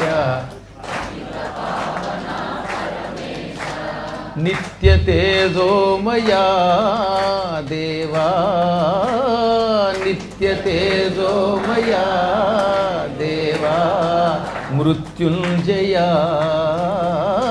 నిత్య తేజోమయా దేవా, మృత్యుంజయా శంభో శంకర గౌరీశ పతిత పావనా పరమేశ, శంభో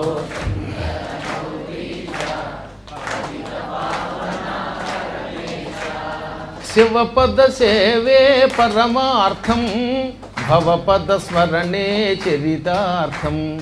శివపద సేవే పరమార్థం భవపద స్మరణే చరితార్థం. ప్రళయ గంభీర తాండవ కేళీలోలా ప్రళయ గంభీర తాండవ కేళీలోలా ప్రణవలీలా కరుణామయ శంభో శంకర గౌరీశ పతిత పావన పరమేశ. శంభో శంకర గౌరీశ పతిత పావన పరమేశ. ఆయన పాడుకుంటూ ఉంటే ఒక ఆయన వచ్చి, ఏమండి ఇక్కడ భోజనం చేయాలంటే మాకు కూడా బాధగా ఉందండి, ఎందుకంటే ఇక్కడ మంచి మడిగట్టుకునేవాళ్ళే కాకుండా తడిగుడ్డతో గొంతులు కోసే జోదగాళ్ళు కూడా వస్తున్నారు, వాళ్ళు భోజనం చేసి జోదం ఆడుతున్నారు, ఈ అన్నదానం వల్ల ప్రయోజనం ఏమున్నది అనగా కొంచెం ఈయన మనసు చివుక్కుమన్నది. ఓహో, పాపాత్ములకు అన్నదానం చేస్తే ప్రమాదం అన్నమాట అనుకున్నాడే. ఇక్కడే ఒక గొప్ప విషయం ఉందండోయ్. ఈయన దాదాపు 1 సంవత్సర కాలం ఆ శివాలయంలో అన్నదానం చేయటం వల్ల ఓ రోజు తమాషా జరిగింది. శివుడి దగ్గర దీపారాధన చేయడానికి ప్రమిద పెట్టి ప్రమిదలో ముందు నెయ్యి పోసి అప్పుడు ఒత్తులు వేయాలి. ఒత్తులు వేసి నెయ్యి పొయ్యకూడదు, అది కఠోర నియమం. సాధ్యం త్రివర్తి సంయుక్తం వహ్నినా యోజితం ప్రియం గృహాణ మంగళం దీపం త్రైలోక్య తిమిరాపహం. దీపం ఎటువంటిది? ముందు సాధ్యం అనగా ప్రమిదలో నెయ్యి పోయవలను. స ఆజ్యం అంటే నేతితో కూడినది. అందుకని శాస్త్రం ఏం చెప్పింది? బృహస్పతి నాయన నెయ్యి లేని ఖాళీ పాత్రలో ఒత్తి వెయ్యకూడదు, అది నియమం అట. అందుకని ముందు నెయ్యి పొయ్యాలి, ఆ తర్వాత ఏం చేయాలి? 3 ఒత్తులు వెయ్యాలి. త్రివర్తి సంయుక్తం. సంస్కృతంలో వర్తి, తెలుగులో వత్తి. అందువల్ల తెలుగులో వత్తి వత్తి అంటే అది సంస్కృతం నుంచి వచ్చిందన్నమాట. అది ప్రకృతి, ఇది వికృతి. 3 ఒత్తులు వెయ్యాలి. 3 ఒత్తులు విడిగా కానీ లేక కలిపి ఒక ముద్దగా కానీ వెయ్యొచ్చు. ఎందుకంటే శివస్వరూపం దీపం, శివుడు త్రినేత్రుడు, అందువల్ల త్రివర్తులు ఉండవలసింది. అప్పుడు దానికి నిప్పు పెట్టాలి. ఎవడో అడిగట్ట, అగ్గిపెట్టితో దీపారాధన చేయకూడదండి అని. ఏమన్నా వేదాల్లో ఉంటుందా, లేకపోతే ధర్మశాస్త్రాల్లో ఉంటుందా? ఆ రోజులు అగ్గిపెట్టి ఉందా? అగ్గిపెట్టినా దీపారాధనన్న కుర్యాత్ అనే ఉండదు, అది ఉట్టి అబద్ధం. కాబట్టి దాని గురించి ఆలోచించకుండా శుభ్రంగా అగ్గిపెట్టితో వెలిగించండి. దానికి అగ్ని పెట్టండి, వన్ని అంటే నిప్పు పెట్టండి అన్నారు తప్ప అది ఏ నిప్పో చెప్పలా. ఒక్క శ్మశానంలో ఉన్నటువంటిది లేదా వంటలో ఉన్నటువంటిది పెంటలో ఉన్నటువంటిది తీసుకురాకుండా పవిత్ర అగ్నితో వెలిగించు. అంతేగాని అగరత్తుల కంపెనీ వాడు అగరత్తులు ఇంకో 4 ఖర్చు అవుతాయని పెట్టిందే తప్ప అగరత్తుతో వెలిగించాలనేది ఉట్టి మాట. దాని గురించి మీరేం వరి అవ్వక్కర్లేదు. నిశ్చింతగా ఈసారి అగ్గిపెట్టతో వెలిగించండి. ఈ మైనం కంటే ఈ కొవ్వొత్తి కంటే అది నయ్యం. అందుకే ఇక్కడ ఇందాక ఏం చేశారు? ఒత్తి వెలిగించి తద్వారా వెలిగింపజేశారు. అది ఇంకా లాభం అన్నమాట. దీపాద్దీపం ప్రయుజ్యతే. ఒక దీపం నుండి మరొక దీపం వెలగడం మరింత అద్భుతం అన్నారు శాస్త్ర ప్రకారంగా. అది ఇంకా లాభం. దీపం మరో దీపానికి వెలుతురివ్వాలి, ఇంకో దీపం వెలగాలి. ఈయన ఏం చేశాడు? ఒక రోజున నెయ్యి బదులుగా నీళ్లు పోసేశాడు. ఆ నీళ్లలో ఒత్తులు వేశాడు. చీకట్లో చూసుకోలేదులేండి. ఆ తర్వాత దానికి నిప్పు పెట్టగానే భగ్గును వెలిగింది. వెలిగిన తర్వాత చూస్తే అందులో నీళ్లు. వాళ్ళ ఆవిడొచ్చి ఇదేంటంటే నీళ్లు పోస్తే వెలిగింది అనగా, ఏమోనే పొరపాటున నీళ్ళు అనుకుని నెయ్యి పోసానేమో అని పరీక్షించడానికి ఇంకో కుంది పట్టుకొచ్చి నీళ్లు పోసి అందులో మళ్ళీ ఒత్తి వేసి వెలిగిస్తే అది వెలిగింది. ఓహో, ఇది శివానుగ్రహం, ఈ ఆలయ మహిమ అనుకుని ఆ రోజు నుంచి ఆయన నెయ్యి బదులు నీరే పోసి నీటిలో ఒత్తులు వేసి వెలిగించేవాడు. నిజంగా నీళ్ల ఒత్తులు వెలగడం మొదలెట్టాయి. అంటే అన్నదానం మొదలెట్టిన ఏడాది తర్వాత ఈ మహిమ జరిగింది. ఏడాది పాటు నీళ్లతో ఒత్తులు వెలిగించాడు ఆయన. ఇప్పుడు ఏం జరిగింది? వాళ్ళు ఎవరిలో అన్నం తింటున్నారండి పాపాత్ములు అనగానే, చిచ్చి పాపాత్ముల కోసం అన్నం పెట్టడం వేస్ట్ అనుకుని రేపటి నుంచి అన్నదానము నిలిపివేయబడింది అని బోర్డు పెట్టి అన్నదానం ఆపేశాడు. పాపం మధ్యాహ్నం కూడా దర్శనానికి వచ్చిన వాళ్ళంతా అన్నదానం లేదు ఆగిపోయిందని బాధపడుతూ వెళ్ళిపోయారు. దీనివల్ల మర్నాడు ఆయన యథాప్రకారంగా నీళ్లు పోసి ఒత్తులు వేయగానే దీపం వెలగలేదు. వెంటనే శివుడి దగ్గరికి వెళ్ళాడు. శివ, నా చేత ఏ పాపం చేయబడింది? ఇంతకాలం నా జన్మ ధన్యం అనుకున్నాను. మమ జన్మ ధన్యం ఇది మన్యే. నా జన్మ ధన్యమైందని భావించాను. ఇప్పుడేమో దీపం వెలగడం లేదు. కారణం ఏమిటనగానే శివలింగంలోంచి శివుడు సమాధానం ఇచ్చాడు. భక్తుడికి భగవంతుడు అందులోంచి దర్శనం ఇస్తాడు, మాట్లాడతాడు. నమ్మితే, నాయన నువ్వు ఇంతకాలం అన్నదానం చేసావు, అన్నదాన పుణ్యం వల్ల నీళ్లల్లో వేసిన ఒత్తులు వెలిగాయి, నీటిని కూడా వెలిగేలా చేసే శక్తి కేవలం అన్నదానమునకే ఉన్నది, అది మానేశావు, అందువల్ల దీపం వెలగలేదనగానే శివ నువ్వు ఎన్ని చెప్పినా పాపాత్ములకు అన్నం పెడితే అది దానం ఎలా అవుతుంది? ఎంతోమంది పుణ్యాత్ములు తింటారనుకుంటే జోదగాళ్ళు తింటున్నారు కదా, వేదం చదివే వాళ్ళతో పాటు జోదం ఆడేవాళ్ళు కూడా తింటున్నారు కదా అంటే వారి పిచ్చాడా? ధర్మకార్యాలు మొదలుపెట్టాక అందులో కొంత చేరతాయి పొల్లు, అది మన తప్పు కాదు. వాళ్ళని ఎప్పటికప్పుడు జాగ్రత్తగా బేరీజు వేసుకుంటూ అటువంటి వాళ్ళని వీలుంటే పక్క పంపాలి. అయినా అన్నం పెట్టడానికి జోదమా ఇంకోటి కూడా ఆలోచించకూడదు. అన్నదానానికి అర్హత లేదట, ఆకలి కొని ఉండడమే అన్నదానం యొక్క లక్షణం.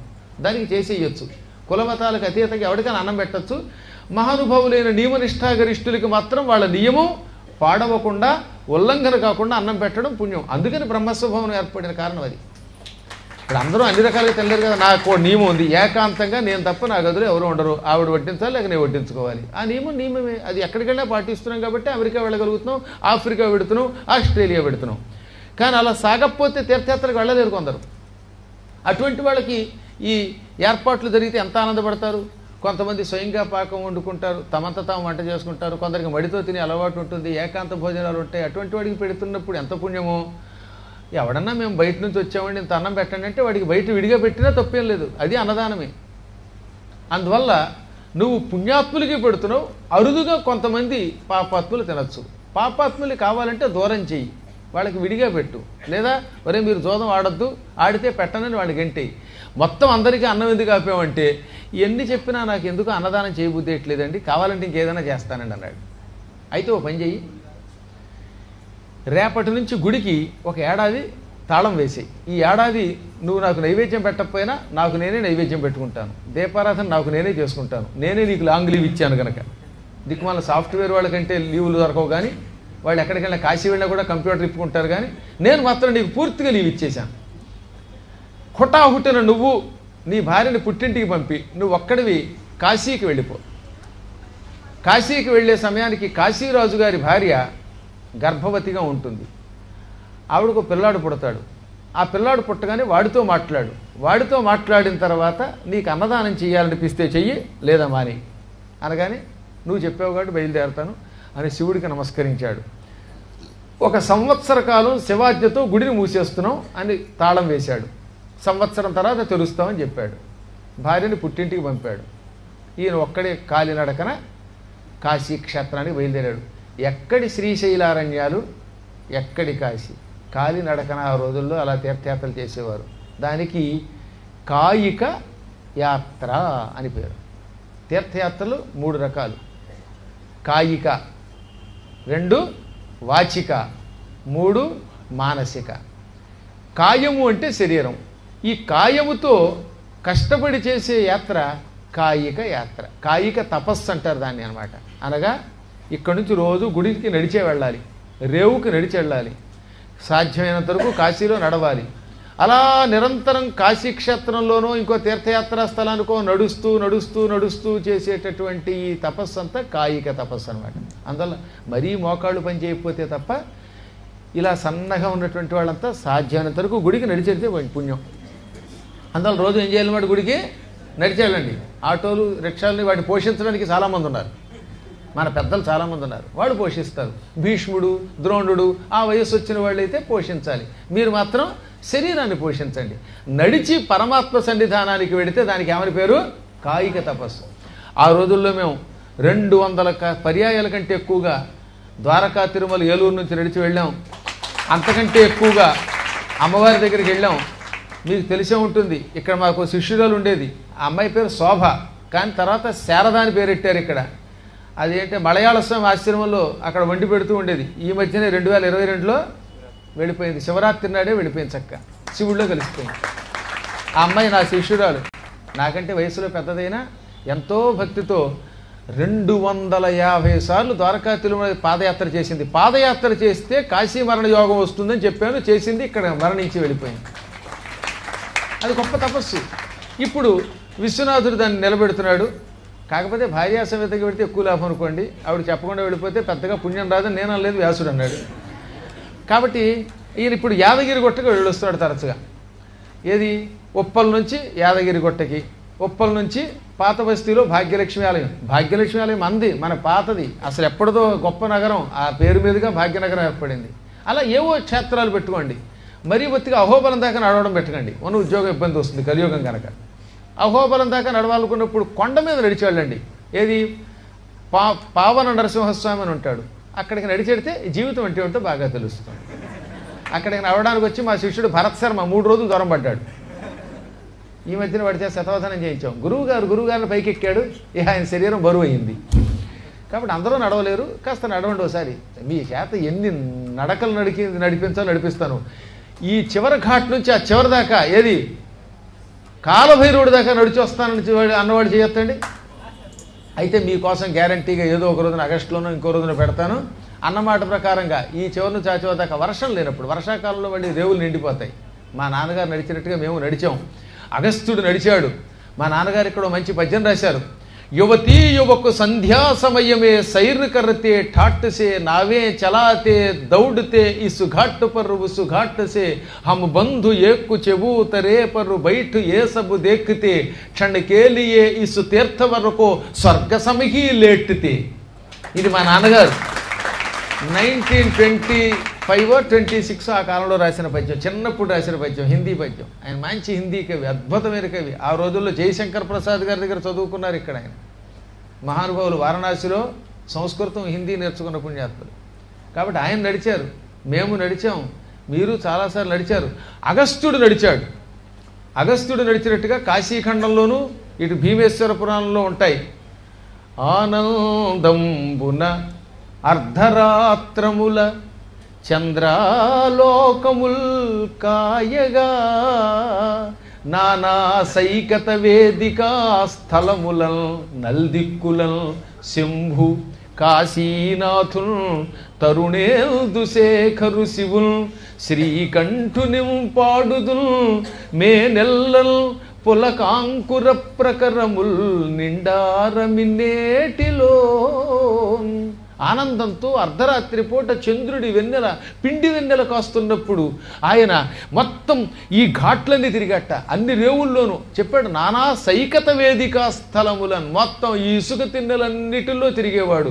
తిరుగుతున్నప్పుడు వ్యర్థంగా తిరగలేదు, వాట్సాప్లు చూడలేదు, పనికి మాలిన సీరియల్స్ చూడలేదు.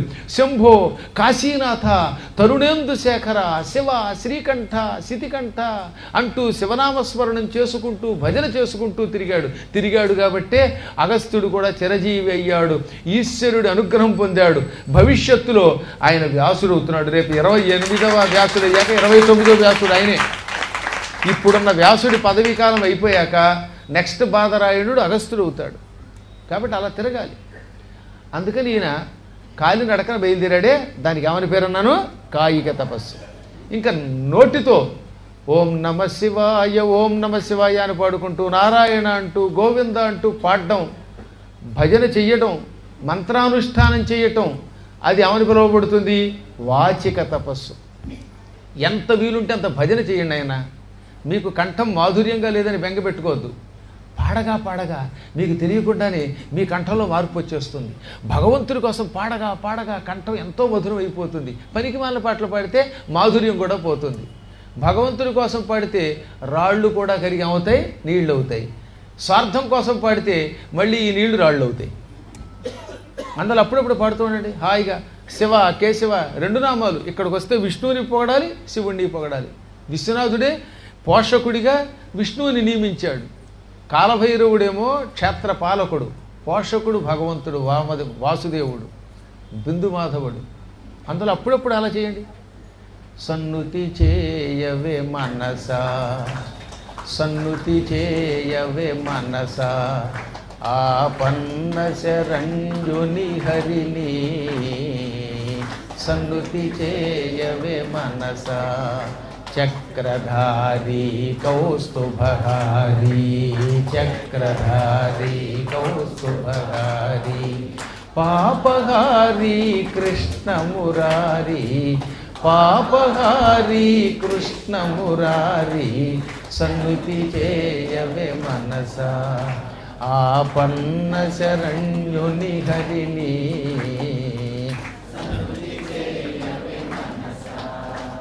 మరులు గొల్లిపే సిరులు మేను మరులు గొల్లిపే సిరులు మేను నిలువబోవే మనసా మరులు గొల్లిపే సిరులు మేను నిలువబోవే మనసా స్థిరము కాని ఇహ భోగముల పరము మరువకె మరసా గోపబాలుని మురళీలోలుని గోపబాలుని మురళీలోలుని సన్నుతి చేయవే మనసా ఆపన్న శరణ్యుని హరిని సన్నుతి చేయవే మనసా చక్రధారి కౌస్తుభహారి చక్రధారి కౌస్తుభహారి పాపహారి కృష్ణ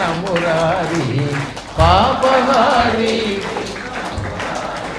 సన్నుతి చేయవే మనసా ఆదిదేవుని పాదసేవా ఆదిదేవుని పాదసేవా భవపయోధికి నావా ఆదిదేవుని పాదసేవా భవపయోధికి నావా పరమయోగులు చేరగోరే పరమ పదవికి త్రోవా శేషశాయిని మోక్షప్రదాయిని శేషశాయిని మోక్షప్రదాయిని సన్నుతి చేయవే మనసా ఆపన్న శరణ్యుని హరిని సన్నుతి చేయవే మనసా చక్రధారి కౌస్తుభధారి చక్రధారి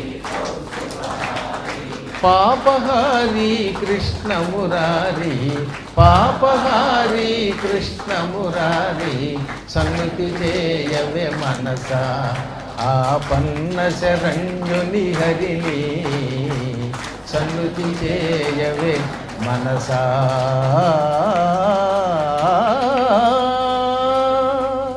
గోవింద నమ పార్వతీపతయే. ఇది వాచిక తపస్సు, ఒకటి కాయిక, రెండు వాచిక. ఇక మానసిక తపస్సు, ఇక లోపల ఎంతసేపు పరోపకారమే, భగవద్ధ్యానమే, ఇతరులకు ఏ విధమైన కష్టము కలగాలని కోరుకోకుండా ఉండడం, పవిత్ర సంకల్పం, ఈ విధంగా లోపల లోపల చేసేటటువంటి అంతర్ముఖారాధన. పైకి ఎంతో అందంగా ఉంటాడు కానీ లోపల ఏమనుకుంటున్నాడు ఎవడికి తెలుసు? ఆహా అని ఎదురుగుండా చప్పట్టు కొట్టి పక్కెళ్ళాక వీడు దొంపదేగా అని అనుకోవచ్చు లోపలికి వెళ్ళాక. అందులో లోపల పవిత్ర ఆలోచనలు, భగవన్నామస్మరణం చెయ్యటం మానసిక తపస్సు. ఈ త్రివిధ తపస్సులు గొప్పవే, దేని దారి దానిదే. అందుకని కాయిక తపస్సు చేసుకుంటూ కాలినడకన శివాజ్ఞతో ఆ శివాలయార్చకుడు అగస్త్యేశ్వరాలయార్చకుడు కాశీ బయలుదేరాడు. అలా నడిచి నడిచి నడిచి రోజు ఎంతో దూరం నడవలేరు కదా, కొంతసేపు నడిచాక రాత్రిపూట విశ్రాంతి, మళ్ళీ పొద్దున్న నడక. క్రమంగా అతి భయంకరమైన అడవుల్లో అడుగుపెట్టాడు ఆయన. ప్రయాగ క్షేత్రానికి ముందు చాలా భయంకరమైన అడవులు ఉన్నాయి. అక్కడి నుంచి ఇక్కడికి రావాలంటే కనీసం ఒక 20 రోజులు నడిచి వచ్చేవారు పాపం. ఆ అడవుల్లో ఇంక చెట్లు అలుముకుపోయి, భయంకరంగా అలుముకుపోయి, అందులోంచి బయటికి రావడమే కష్టమైపోతుందిటండి. అంటే చెట్టు అతుక్కుపోయాయి, తీగలు అతుక్కుపోయాయి, అందులోంచి బయటికి రాలేరు. ఆయన భయం వేసింది, అసలు ఈ అడవి దాటగలనా, ఎంత భీకరంగా ఉందేమిటి, ఎక్కడ వెలుతురు కూడా కనపడటం లేదు, అసూర్యం పశ్య, సూర్యుడి ముఖం చూడటం లేదు అడవి. అంటే లోపలికి ఎండ రావడంలా, అంతా నీడనమాట, అలా ఉంది, ఎలాగా అని భయం వేసింది. ఆయన జీవితంలో అటువంటి అడవిని మొదటిసారి చూశాడు. వాళ్ళ గుడి కూడా అడవిలో ఉన్నా ఆ అడవిలోకి వెళ్ళగలిగాడు. ఇక్కడ అసలు రాలేకపోతున్నాడు. ముళ్ళు, పొదలు, చెట్లు అల్లిబిల్లు కొలిపోయి ఉన్నాయి. పోతన గారు చూడండి గజేంద్ర మోక్షంలో చెప్పలే, పెద్ద అడవి, అది మరియును మాతులుంగ లవంగ లుంగ చోత కేతకి వల్లాత కామ్రాతక సరళ పనస బదరీ ఒకళ వంజుల వట కుటజ కుంద కురవక కురంటక కోవిదార ఖర్జూర నారికేళ సింధువార పిచుమంద చందన మందార జంబూ జంబీర మాధవి మధుక తాల తక్కోల తమాల హింతాల రసాల సాల ప్రియాడు గల్వా మలక క్రముక కదంబ కరవీర కదళీ కపిత్త కాంచన కందరాళ శిరీష సింసుపాశోక పలాశ నాగ పున్నాగ చంపక శతపత్ర మరువక మల్లికామ తల్లిక ప్రముఖ నిరంతర వసంత సమయ సౌభాగ్య సంపదంకురిత పల్లవిత కోరకిత కుసుమిత ఫలిత లలిత విటప విటపి వీరు నివహాలంకృతంబును మడివాలు కానేక విద్రమలతా మోహోద్యాన సుఖ పిక నికర సమంచిత చంచూపట నిర్దళిత శాఖి శాఖాంతర పరిపక్వ ఫలరంధ్ర రసప్రవాహ బహుళంబును సంతతాంగీకార భార పరిశ్రాంత కాంతా సమాలింగిత కుమారమత్త మధుకర సమీప విట సముదయ సంచార బకబలాధిక కోయిష్టిక ముఖర జల విహంగ విసర బధిరీభూత భూన భోంతరాళంబును పద్మరాగ కనక రాగాది నవరత్న ధాతు మణిమయాద్యనేక నిర్మితంబును సింహ శరభ శార్దోల గంధ గజ గవయ గండ భేరుండ జిల్లి హరిశరభగ కిటిమల్లాద్భుత కాక ఘోకమయ శరణాగత సంచికిత శమన కింకరంబున యొప్పు ఆ పర్వత సమీపంబునందు. ఎన్నెన్నో చెట్లు, ఇది మద్ది చెట్లు, తాడి చెట్లు, గిలక చెట్లు, మాదీ ఫలాలు, ఇలాంటి అనేకములైన చెట్లు అల్లిపుల్లికొని ఉన్నాయి. ఆ చెట్ల మధ్యలోంచి నదులు ప్రవహిస్తున్నాయి. ఆ చెట్లకి పళ్ళు ఉన్నాయిట. ఈ పళ్ళు కోసుకు తినేవాళ్ళు లేరు అక్కడ. అక్కడికి పక్షులు వచ్చాయి. చిలుకల్లాంటి పక్షులు పండిన పళ్ళని ముక్కులతో పొడిస్తే ఆ పళ్ళల్లోంచి రసం కిందకి కారింది. ఆ రసం అంతా కిందకి కారి అదొక నదిలా ప్రవహించిందిట. కొంత దూరం వెళ్ళాక ఇవన్నీ కలిసిపోయాయి. అంటే ఒక చోట ద్రాక్షారసం, ఓ చోట బత్తాయి, ఓ చోట నారింజ, ఇంకో చోట మామిడి, ఇన్ని రసాలన్నీ కిందకి కారి ఈ రసం అంతా కలిస్తే ఏమైందన్నట మిక్చర్ అయిపోయింది. అందుకే రసప్రవాహ బహుళంబును అన్నారు. ఆ ప్రాంతంలో ఋషులు ఆశ్రమాలు కట్టుకుని తపస్సు ఎందుకు చేశారట? ఎందుకు ఈ పనికిమాల ఇడ్లీలును ఈ కట్టు పొంగలిని ఈ రసం తాగుతూ ఉంటే నేచురల్ కదా, సహజమైన రసం తాగితే ఆరోగ్యంగా ఉంటాం అనుకుని అక్కడ హాయిగా రసం తాగి తపస్సు చేసుకుంటూ ఉంటే ఆ రసం వల్ల నీరసం లేకుండా పోయింది. అటువంటి ప్రాంతంలో రకరకాలైనటువంటి జంతువులు, సింహాలు, ఏనుగులు, పులులు అరుస్తున్నాయి, పాములు ఉన్నాయి, అవి కాటేస్తే రాళ్ళు పగిలిపోతున్నాయి, ఇంకా రకరకాల చక్రవాకాలు, బకాలు, బలాకాలు ఇలాంటి పక్షులు ఉన్నాయట. మీకు బలాకాలంటే గంగానదిలోను ప్రయాగలో కనపడితే చూసారా, అప్పుడప్పుడు వాటికి మిక్చర్ వేస్తున్నారు, అవి కిచకిచకిచ అని మీద పడి తింటున్నాయి. ఆ పక్షుల్ని కొంగలు అందరంటే బలాహక పక్షులు. సంస్కృతం ఏమనాలి? బలాక లేక వలాహక. వలాహక పక్షులు అంటే అవే. అవి ఇప్పుడు బాగా కనపడుతున్నాయి. పడవల్లో పెడుతూ ఉంటే మన చుట్టూ తిరుగుతూ ఉంటాయి. మన వాళ్ళు వాటికి కూడా మిక్చర్ అలవాటు చేశారు. పాప ఆ మిక్చర్ తింటే, ఆ ఆయిల్ ఫుడ్ తింటే, మాంధాతకాలం నాటి నూనెతో తయారు చేసిన ఫుడ్ తింటే అవి కూడా చచ్చిపోతున్నాయి ఈ మధ్యన. అవి శుభ్రంగా ఆ సముద్రాల్లోనో నదుల్లోనో అందులోనూ ఆహారం తినాలి. మనం కృత్రిమ ఆహారం పెట్టకూడదు అనుకోండి, అయినా పెడుతున్నాం. సరే అదో పక్కన పెడితే ఆ పక్షులు అవన్నీ అక్కడ ఉన్నాయి. అటువంటి భయంకరమైన కేకారణ్యంలో ఈయనకి ప్రాణం పోయినంత భయం అయింది. చీకటి పడిపోయింది. 3 రోజులు తిండి లేదు. మలమల వాడాడు. కొంచెం జాగ్రత్తగా వినాలి ఈ కథ. ఇంకా అయిపోతున్నానేమో, శివుడు అన్నదానం చేయనందుకు నాకు బాగా శాస్తి చేశాడు, ఇక్కడ అన్నం లేక చచ్చిపోతాను, నా పని అయిపోయింది అనుకున్నాడే. అయినా శివ నువ్వే రక్షిస్తావనే నమ్మకంతో వచ్చాననుకుని నమశివాయ అనుకుంటూ ఉంటే రండి పంతులు గారు స్వాగతం అనే మాట వినబడింది. ఎవర్రా ఈ అడవిలో నన్ను పిలిచారని చూస్తే ఎదురుగుండా పెద్ద చెట్టు ఒకటి ఉన్నది. ఆ చెట్టు మీద ఒక మంచె కట్టుకుని ఓ బోయవాడు, ఆ బోయవాడి భార్య ఉన్నారు. పైన ఉండడం వల్ల ఇతను చూచారు. అందులో ఆడది పైన ఉన్నది, మగ ఆయన కిందకి దిగాడు. రండి స్వామి రండి నమస్కారం అన్నట్ట. ఒరే నేను ఎవరినో నీకు తెలుసా అంటే, మీరు ఎవరో తెలియదండి, కానీ నేను ఇటుగా వెళ్ళే బాటసారులకి సాయం చేయటం వృత్తిగా పెట్టుకున్నాను. ఈ మార్గంలో వెళ్ళేవాళ్ళు తిండి లేక మలమల మాడిపోతూ ఉంటారు, అలిసిపోయి నిద్రపోవాలనుకుంటారు. కానీ ఇక్కడ పులులు, సింహాలు, భల్లూకాలు ఉంటాయి, అవి ప్రజలని తినేస్తూ ఉంటాయి. అందుకే నేను ఇక్కడ మకాం పెట్టి ఇటు వెళ్ళేవాడిని రక్షిస్తున్నాను. పాపం మీ ముఖం చూస్తేనే 2-3 రోజులుగా తిండి లేక మలమల మాడిపోతున్నట్టు కనపడుతున్నారు. రండి రండి, మేము వండింది తింటారా అంటే, అబ్బెబ్బే నేను నాయన అర్చకుండిరా బాబు, నాకు ఎన్నో నియమాలు అన్నట్ట. అయితే ఈ చీకట్లో ఇప్పుడు వండుకోలేరు, అయితే ఓ పని చేద్దాం, నా దగ్గర సారపప్పు అనే ఓ పప్పు ఉన్నది అడవిలోది, వెదురు బియ్యం ఉన్నాయి, పుట్ట తేనె ఉన్నది, ఈ పప్పులు పెడతాను తినండి. ఆ బియ్యంలో తేనె కలుపుకుంటే అన్నం తిన్నదానికంటే బాగుంటుంది. నానబెట్టిన వెదురు బియ్యం చాలా బాగుంటాయట, మెత్తగా ఉంటాయట. అవి కడుపులోకి వెడితే ఆరోగ్యం ఇస్తాయి. అవన్నీ తినండి అనగానే ఆహా, నా పాలిటి అన్నపూర్ణవి నువ్వే, నా పాలిటి శివుడు నువ్వే, మీ మొగుడు పెళ్ళాలే పార్వతీ పరమేశ్వరురా బాబు అన్నట్ట. కింద ప్రమాదం పైకి రండి అన్నట్ట. అని ఏం చేశాడు, ఏమేవో పంతులు గారికి కిందకి తాడు, ఉయ్యాల తాడు వెయ్యి అన్నట్ట. ఆవిడ తాడు వేసింది, అందులో కూర్చుంటే పైకి ఇలాగ ఏదో చేదలాగినట్టు లాగింది. ఈయన వెళ్ళి మంచం మీద కూర్చున్నాడు. ఆ మంచం మీద ఇద్దరికంటే ఎక్కువ కూర్చోలేదు, అది చిన్నది. నేను కింద ఉంటానండి పంతులు గారు, మీరు పైన కూర్చొని తినండి అన్నాడు. వాళ్ళు ఆవిడిచ్చిన ఆ పప్పు తిన్నాడు ఆయన. వెదురు బియ్యంలో తేనె కలుపుకు తిన్నాడు. ప్రాణం పోతుంటే ఏదైనా తింటారు, ఒట్టి బియ్యమైనా తింటారు. అందులో వెదురు బియ్యం బాగున్నాయి, తేనె బాగుంది, పప్పు బాగుంది. శుభ్రంగా తిన్నాక ఇంకా నాకు నిద్ర వస్తుందన్నట్ట. చీకటి పడుతోందండి, మావిడ కొమ్మలో కూర్చుని మీకు కాపలాకి వస్తుంది, ఆ మంచి మీదే పడుకోండి, నేను కింద ఉంటాను అన్నట్ట. సరేనన్నాడు ఆయన. ఆ మంచి మీద పడుకుని నిద్రపోయాడు. వాళ్ళ ఆవిడ ఎదురుగుండా కొమ్మ మీద కూర్చుంది, ఈ బోయేవాడు కింద ఉన్నాడు. అర్ధరాత్రి వేళ అమ్మో బాబో అనే అరుపులు వినపడ్డాయి. ఈయన కంగారు పడి ఏమిటని ఉలిక్కిపడి లేచి ఆ బోయేదాన్ని ప్రశ్నించాడు. బాబయ్య, మా ఆయన కింద ఉన్నాడు, కునికిపాట్లు పడుతున్నాడు, ఎంతలో ఓ పులొచ్చి మీదకు దూకి మా ఆయన మెడ కొరికి పట్టుకుపోయింది, మా ఆయన చచ్చిపోయాడు బాబోయ్ అని ఏడవడం మొదలెట్టింది. ఈయన మనసు చివుక్కుమంది. నేను రాకుండా ఉండి ఉంటే ఈ బోయేవాడు మంచి మీద ఉండేవాడు, కింద ఉండేవాడు కాదు, అప్పుడు పులి వాడిని చంపేది కాదు, నా వల్ల కదా వాడికి అంత కష్టం వచ్చింది అని ఆ బోయేదానికేసి తిరిగి నన్ను క్షమించు తల్లి, పాపాత్మండి, నా వల్ల మీకు వైధవ్యం వచ్చింది అనగానే, అయ్యా మీరేం బాధపడకండి, మా ఆయన మెడ పులి కొరికేస్తుంటే నెత్తురు చిమ్ముతూ ఉండగా మా ఆయన ఏమన్నాడు తెలుసా, నేను చచ్చిపోతున్నాను, నా మెడ తెగిపోయింది, ఈ పులి నన్ను తినడం ఖాయం, కానీ ఒక్క పని మాత్రం చెయ్యి, పంతులు గారిని రక్షిస్తాను నేను మాటిచ్చాను, తెల్లవారగానే విల్లు అమ్ములు కత్తి పుచ్చుకొని ఆయన్ని అడవి దాటించు, అడవి దాటించకుండా మాత్రం నువ్వు ఏ పని చేయడానికి వీలు లేదని మా ఆయన శాసించాడు, మా ఆయన కోరిక తీరుస్తాను, మీరేమనుకోకండి అంది ఆవిడ. ఆవిడంత గొప్పదో ఆలోచించండి. వాళ్ళ ఆయన చచ్చిపోయాడు పక్కన, మహా దుఃఖంతో ఉంది, అయినా ఆయన ఆజ్ఞని పాలిస్తానన్నది. నాకెందుకు తల్లి, ఇప్పటికే నువ్వు దుఃఖంలో ఉన్నావు, మీకు ఎంతో అన్యాయం చేశాను, నువ్వు రావద్దులే నేను పోతానన్నాడు ఆయన. వద్దండి మా ఆయన మాట కాదంటే మా ఆయన బాధపడతాడు, ఆయన ఆత్మ శాంతించదు, మీకు అన్నం పెట్టి లాభమేమవుతుంది దానివల్ల అని ఆ రాత్రి అక్కడే పెట్టి ఆ లోపల ఏడుపు దిగమింకుంది. ఎందుకంటే ఏడిస్తే ఆయన బాధపడతాడని.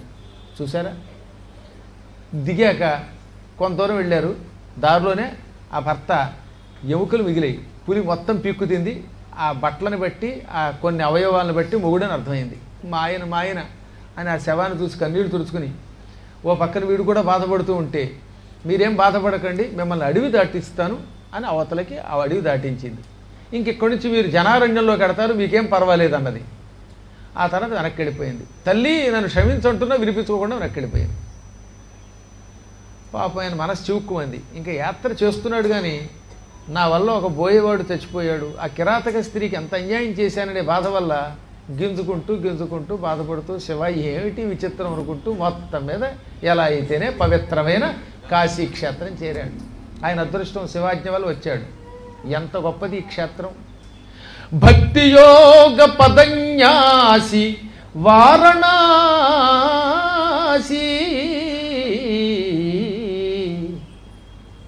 భవదురిత శాత్రవఖరాసి వారణాసి స్వర్ణదీతట సంభాసి వారణాసి పవన క్షేత్రముల వాసి వారణాసి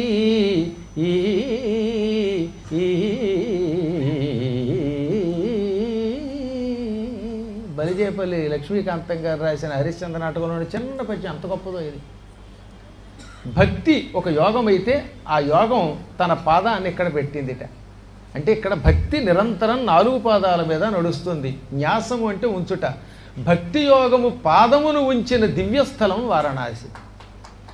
మనం పుట్టాక ఎన్ని పాపాలు చేశాము? భవ అంటే జన్మ, దురిత పాపము. ఈ జన్మలో చేసిన పాపములు అనే శత్రువులను నరికి పారవేసే అసి కత్తి, ఖర అసి అంటే పదునైన కత్తి వారణాసి. స్వర్ణది అంటే గంగానది, ఆకాశగంగ. గంగానదీ తీరంలో సంభాసి తళతళ మెరిసిపోతున్న ప్రకాశిస్తున్న క్షేత్రం వారణాసి. పవిత్ర క్షేత్రములలో ఎంతకంటే గొప్ప క్షేత్రం లేదని పేరుకెక్కినటువంటి క్షేత్రం వారణాసి. ఈ క్షేత్రానికి రావడం ఎంత లాభమో తెలుసా? ఒకడున్నట్టండి, వాడి జీవితంలో ఎప్పుడూ తీర్థయాత్రకు రాలేదు, పరమ నీచుడు, అసలు ఇంట్లో కూడా స్నానం చేయడు. ఏదో మాకు పాత బస్తీలో ఉన్నారు కొందరు, మాకి స్నానం మాసానికి ఒకే మాసానికి ఒకసారి స్నానం చేస్తాడు, వాళ్ళంతా ఒకటే కంపు, ఆ కంపు కోసమే సెంటు అత్తరగాళ్ళు, అదనమాట. అలా కాకుండా ఎప్పుడు నిత్యం పవిత్ర స్నానం చెయ్యాలి. కానీ ఏం చేస్తాం, కొంతమందికి స్నానం విలువ తెలియదు. అలా ఎప్పుడూ తీర్థస్నానం చేయని ఒక దుర్మార్గుడు ఉన్నట్ట. వాడు కాశీ వచ్చేటండోయ్. కాశీకి రావడంతో చచ్చిపోయాట. చావగానే ఎప్పుడు స్నానం చేయని ఆ నీచుడికి నెత్తి మీద గంగ కూర్చుందిటండోయ్. నెత్తి మీద గంగ ఎవరికి ఉంటుంది? శివుడికి. అంటే ఇటువంటి నీచుడు స్నానం అంటే ఎరగనివాడు, తీర్థస్నానం చేయనివాడు చచ్చిపోతే శివుడిలో కలిసిపోయాడు అనమాట. అది నెత్తి మీద గంగ కూర్చోవడం అంటే. ఇంకోడున్నాడు, వాడు ఎప్పుడూ ఇంట్లో పొయ్యి వెలిగించలేదు, అనగా కటిక దరిద్రుడు, ముష్టెత్తుకు బతికేవాడు, యాచనతో బతికే పేదవాడు. వాడు అనుకోకుండా కాశీ వచ్చి మరణించాడు. అష్టైశ్వర్యాలు అనుభవించడం మొదలెట్టాట. అష్టైశ్వర్యాలు ఎవరి దగ్గర ఉంటాయి? శివుడి దగ్గర. అంటే ఈ పేదవాడు కూడా కాశీలో మరణించగానే ఏమయ్యాడు? శివుడిలో కలిసిపోయాడు. ఇంకోడు ఉన్నాడు, వాడి కత్తి అంటే భయం, ఆయుధం అంటే బయలుదేరి భయం. కొంతమంది మిలిటరీలో చేరతారండోయ్. వాడు మా చిన్నప్పుడు ఒక ఆయన అనేవాడు, ఏమండో యుద్ధంలో నేను ఎప్పుడు చివరిని ఉంటానండి కత్తిల్లా ఊపుతూ, ఎందుకైనా తేడా వస్తే పారిపోవచ్చు. అంత ఆయుధం అంటే భయపడిపోయి ఒక పిరికి సన్నాసి ఉన్నాడు. వాడు అనుకోకుండా కాశీ వచ్చాడు, మరణించాడు, చేతులు త్రిశూలం ధరించడం మొదలెట్టాట. అంటే వాడు కూడా శివుడిలో కలిసిపోయాడు. ఇంకోడు ఉన్నాడు, గృహప్రవేశం జరిగితే అలా చప్పట్లు కొట్టి బాయో అని పావలాయో 500 పట్టుకుపోతాడు. వాడిని ఏమంటారు? వర్షవరుడు. వర్ష అనే శబ్దమునకు నపుంసకుడు. వర్షవరుడు అంటే నపుంసకుల్లో మరీ శ్రేష్ఠుట్టు వాడు. అంటే ఇంకా అంతకంటే గొప్ప నపుంసకుడు లేడు. స్త్రీ అంటే వాడికి అసహ్యం. అటువంటి వాడు కాశీ వచ్చి చచ్చిపోయాట. అంత స్త్రీ అంటే అసహ్యించుకునే వాడి శరీరంలో సగభాగం స్త్రీ కూర్చుందిటే. అంటే వాడు ఏమయ్యాడు? అర్ధనారీశ్వరుడిలో కలిసిపోయాడు. ఇంకోడు ఉన్నాడు, వాడెప్పుడు కుళ్ళు గుడ్డలే కట్టుకుంటాడు. అస్సలు కొత్త వస్త్రం ఇచ్చినా మీరు మళ్ళీ మంచి పంచి ఇచ్చినా చిచ్చి నాకెందుకంటే మంచి పంచినా ఆ పంచి బీరువాలో దాచుకుని లేక అమ్మేసుకుని మళ్ళీ ఆ పాత అలుగ్గొడ్డే కట్టుకుంటాడట. అలాంటి అశుభ్రపురుడు ఒకడు వచ్చాడు ఇక్కడికి. ఇక్కడ మరణించాడు. తెల్లగా మెరిసిపోతూ నెత్తి మీద చంద్రుడిని పెట్టుకోవడం మొదలెట్టాట. అంటే వాడు కూడా ఏమయ్యాడు? చంద్రరేఖామూడిలో కలిసిపోయాడు. ఇంకోడు ఉన్నాడు, 2 ఏళ్ళు 4, 2 ఏళ్ళు 4, 2 ఏళ్ళు 4 అని 10 సార్లు చెప్పించాక, ఒరే 2 ఏళ్ళు ఎంతరా అంటే 2 ఏళ్ళే అండి, 2 ఏళ్ళే అండి, ఎంతండి అంటే అట్ట పక్కకి తిరిగి. అంటే అంత బుర్రలేనివాడు, అస్సలు జ్ఞాపక శక్తి లేదు. వాడి చేత శతావధానం చేయించాలి, అప్పుడు తెలుసు వస్తుంది శతావధానం అంటే. పద్మాగర్ గారి చేత 19వ శతావధానం చేయించడం కాదంటే అటువంటి వాడి చేత చేయిస్తే ఇక మనకు ఉంటుంది. 2 ఏళ్ళు ఎంత అంటే 4 అని చెప్పలేడు, మళ్ళీ మర్చిపోతాట. వాడిని మేధకులు అంటారు. ఏమంటారు? వత్తకూడదు, మేధక. అటువంటి వాడు ఇక్కడ కాశీలో మరణించగానే మర్రి చెట్టు కింద కూర్చుని మునీశ్వరులకు పాఠం చెప్పడం మొదలెట్టాట. అంటే ఏమయ్యాడు వాడు? మేధా దక్షిణామూర్తి. పైగా మౌనంగా పాఠం నేర్పడం మొదలెట్టాట. ఇప్పుడు ఈ సారాంశం విన్నారా? పద్యం వినండి, ఇప్పుడు బాగుంటుంది. ఒకనాడు తీర్థోపయోగిగా నిశఠుండు ఔదల ధరించు నభ్రగంగ ఆ ప్రొద్దు పొయ్యిరాజనట్టి నిర్పేదయు భోగిల్చు నైశ్వర్యములెనిమిదియు పుష్కరాక్షుల చెల్తబోని వర్షవరుండు దేహార్థమున దాల్చు తీగెబోడి ఆయుధ ప్రభగాల్చి అలుగు భీరువు ఊను వాడి ముమ్మోముల వేడి అలుగు మలినవర్తనుడును సుధా లలితమూర్తి మించి వర్తిల్చు మతిలేని మేధకుండు మౌనివర్యుల చదివిల్చు మర్రినీడా పంచముఖు వీటమే నోసరించనేని. పంచముఖుడు అంటే శివుడు. ఈ శివుడి యొక్క వేట అంటే కాశీక్షేత్రంలో శరీరం విడిచిపెడితే ఇదిగో ఇందాక చెప్పిన వాళ్ళందరికీ ఈ లాభాలు వస్తాయి. ఈ పద్యం పాండురంగ మహాత్మ్యంలో తెనాలి రామకృష్ణుడు రాసిన పద్యం, పద్మాకర్ గారిది కాదు. తెనాలి వారు అంత బాగా ప్రారంభంలో రాశాడు. అసలు తెనాలి రామకృష్ణుడి కవిత్వమే అద్భుతం. చూశారు ఎంత అద్భుతమైనదో కాశీ. అటువంటి కాశీక్షేత్రానికి రాగానే ఆనందంతో పులకించిపోయి కాశీరాజు గారికి కౌరు పెట్టాడు ఆయన. ఆయన ఈయనకో మకాం ఇచ్చాడు. వెంటనే మకాంలో చేరగానే సంకల్పపూర్వకంగా మణికర్ణికా ఘట్టంలో స్నానం చేశాడు. తప్పనిసరిగా ఇక్కడ మణికర్ణికలో ఒకసారైనా సంకల్ప స్నానం చేయాలి. ఆ తర్వాత డుంటి విఘ్నేశ్వర దర్శనం చేసుకున్నాడు. మండూక జఠరుడు ఆయన. మండూక జఠరాయ డుంటి విఘ్నేశాయ తే నమోస్తు అని కాశీఖండంలో చెప్పారు. ఆయనకు నమస్కరించాడు. ఇక్కడ విఘ్నేశ్వరులు చాలామంది ఉన్నారు. అందులో చింతామణి గణపతి అక్కడి నుంచి వచ్చారు ఈయన. ఆయన మేము ఒకటే గోత్రం అండి, శ్రీవత్స గోత్రం. చింతామణి గణపతి దగ్గర ఎప్పటికి ఇదివరకు చాలాసార్లు అక్కడ కార్యక్రమాలు చేసాం, యజ్ఞం చేసాం, పురాణం చెప్పాం. చిన్నదైనా ఇప్పుడు అద్భుతమైన స్థలం నడుపుతున్నారు. ఆ చింతామణికి ఆ పేరు ఎందుకు వచ్చింది? చింత అంటే కోరిన కోరిక, ఆలోచన. కోరగానే ఆ కోరికని తీరుచ్చే మణి చింతామణి అని ఒక మణి ఉన్నది. అది అమ్మవారి దగ్గర ఉంటుంది. ఎక్కడ ఉంటుంది? అందుకే చింతామణి దగ్గరికి వెళ్ళి, అమ్మ చింతామణి ఈ పూట నాకు పాయసం అంటే పాయసం, ఆయాసం అంటే ఆయాసం, ఏదంటే తీస్తుంది. కానీ అక్కడికి వెళ్ళి అవి కోరకూడదు, మోక్షం కోరాలి. అలా కోరిన కోరికలు తీర్చేమని చింతామణి దేవలోకంలో ఒక్కటి ఉన్నది. అమ్మవారి మణిద్వీపంలో ఆవిడ గృహమే చింతామణి గృహం.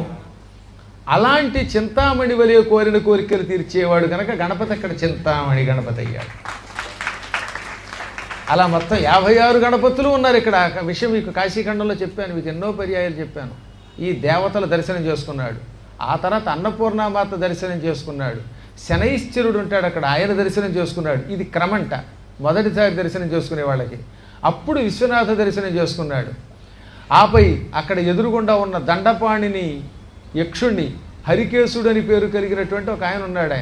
ఆయన దండపాణి అని పిలువబడతాడు. పచ్చని కళ్ళు ఉంటాయి ఆయనకి. ఆయన దర్శనం చేసుకున్నాడు. కాలభైరవాదులందరినీ దర్శనం చేసుకున్నాడు. ఆపై విశాలాక్షి మాతృ దర్శనం చేసుకున్నాడు. సత్యనారాయణ దర్శనం చేసుకున్నాడు. వరస్సుగా మునీశ్వరులు దర్శనం చేసుకున్నాడు.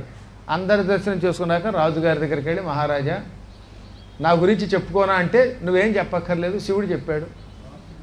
నువ్వు అగస్త్యేశ్వర లింగానికి అర్చకుడివిట. ఇక్కడికి ఎందుకు వస్తావో ఆయన నాకు చెప్పలేదు, కానీ ఇక్కడ కొంతకాలం ఉంటావని అన్నాడు.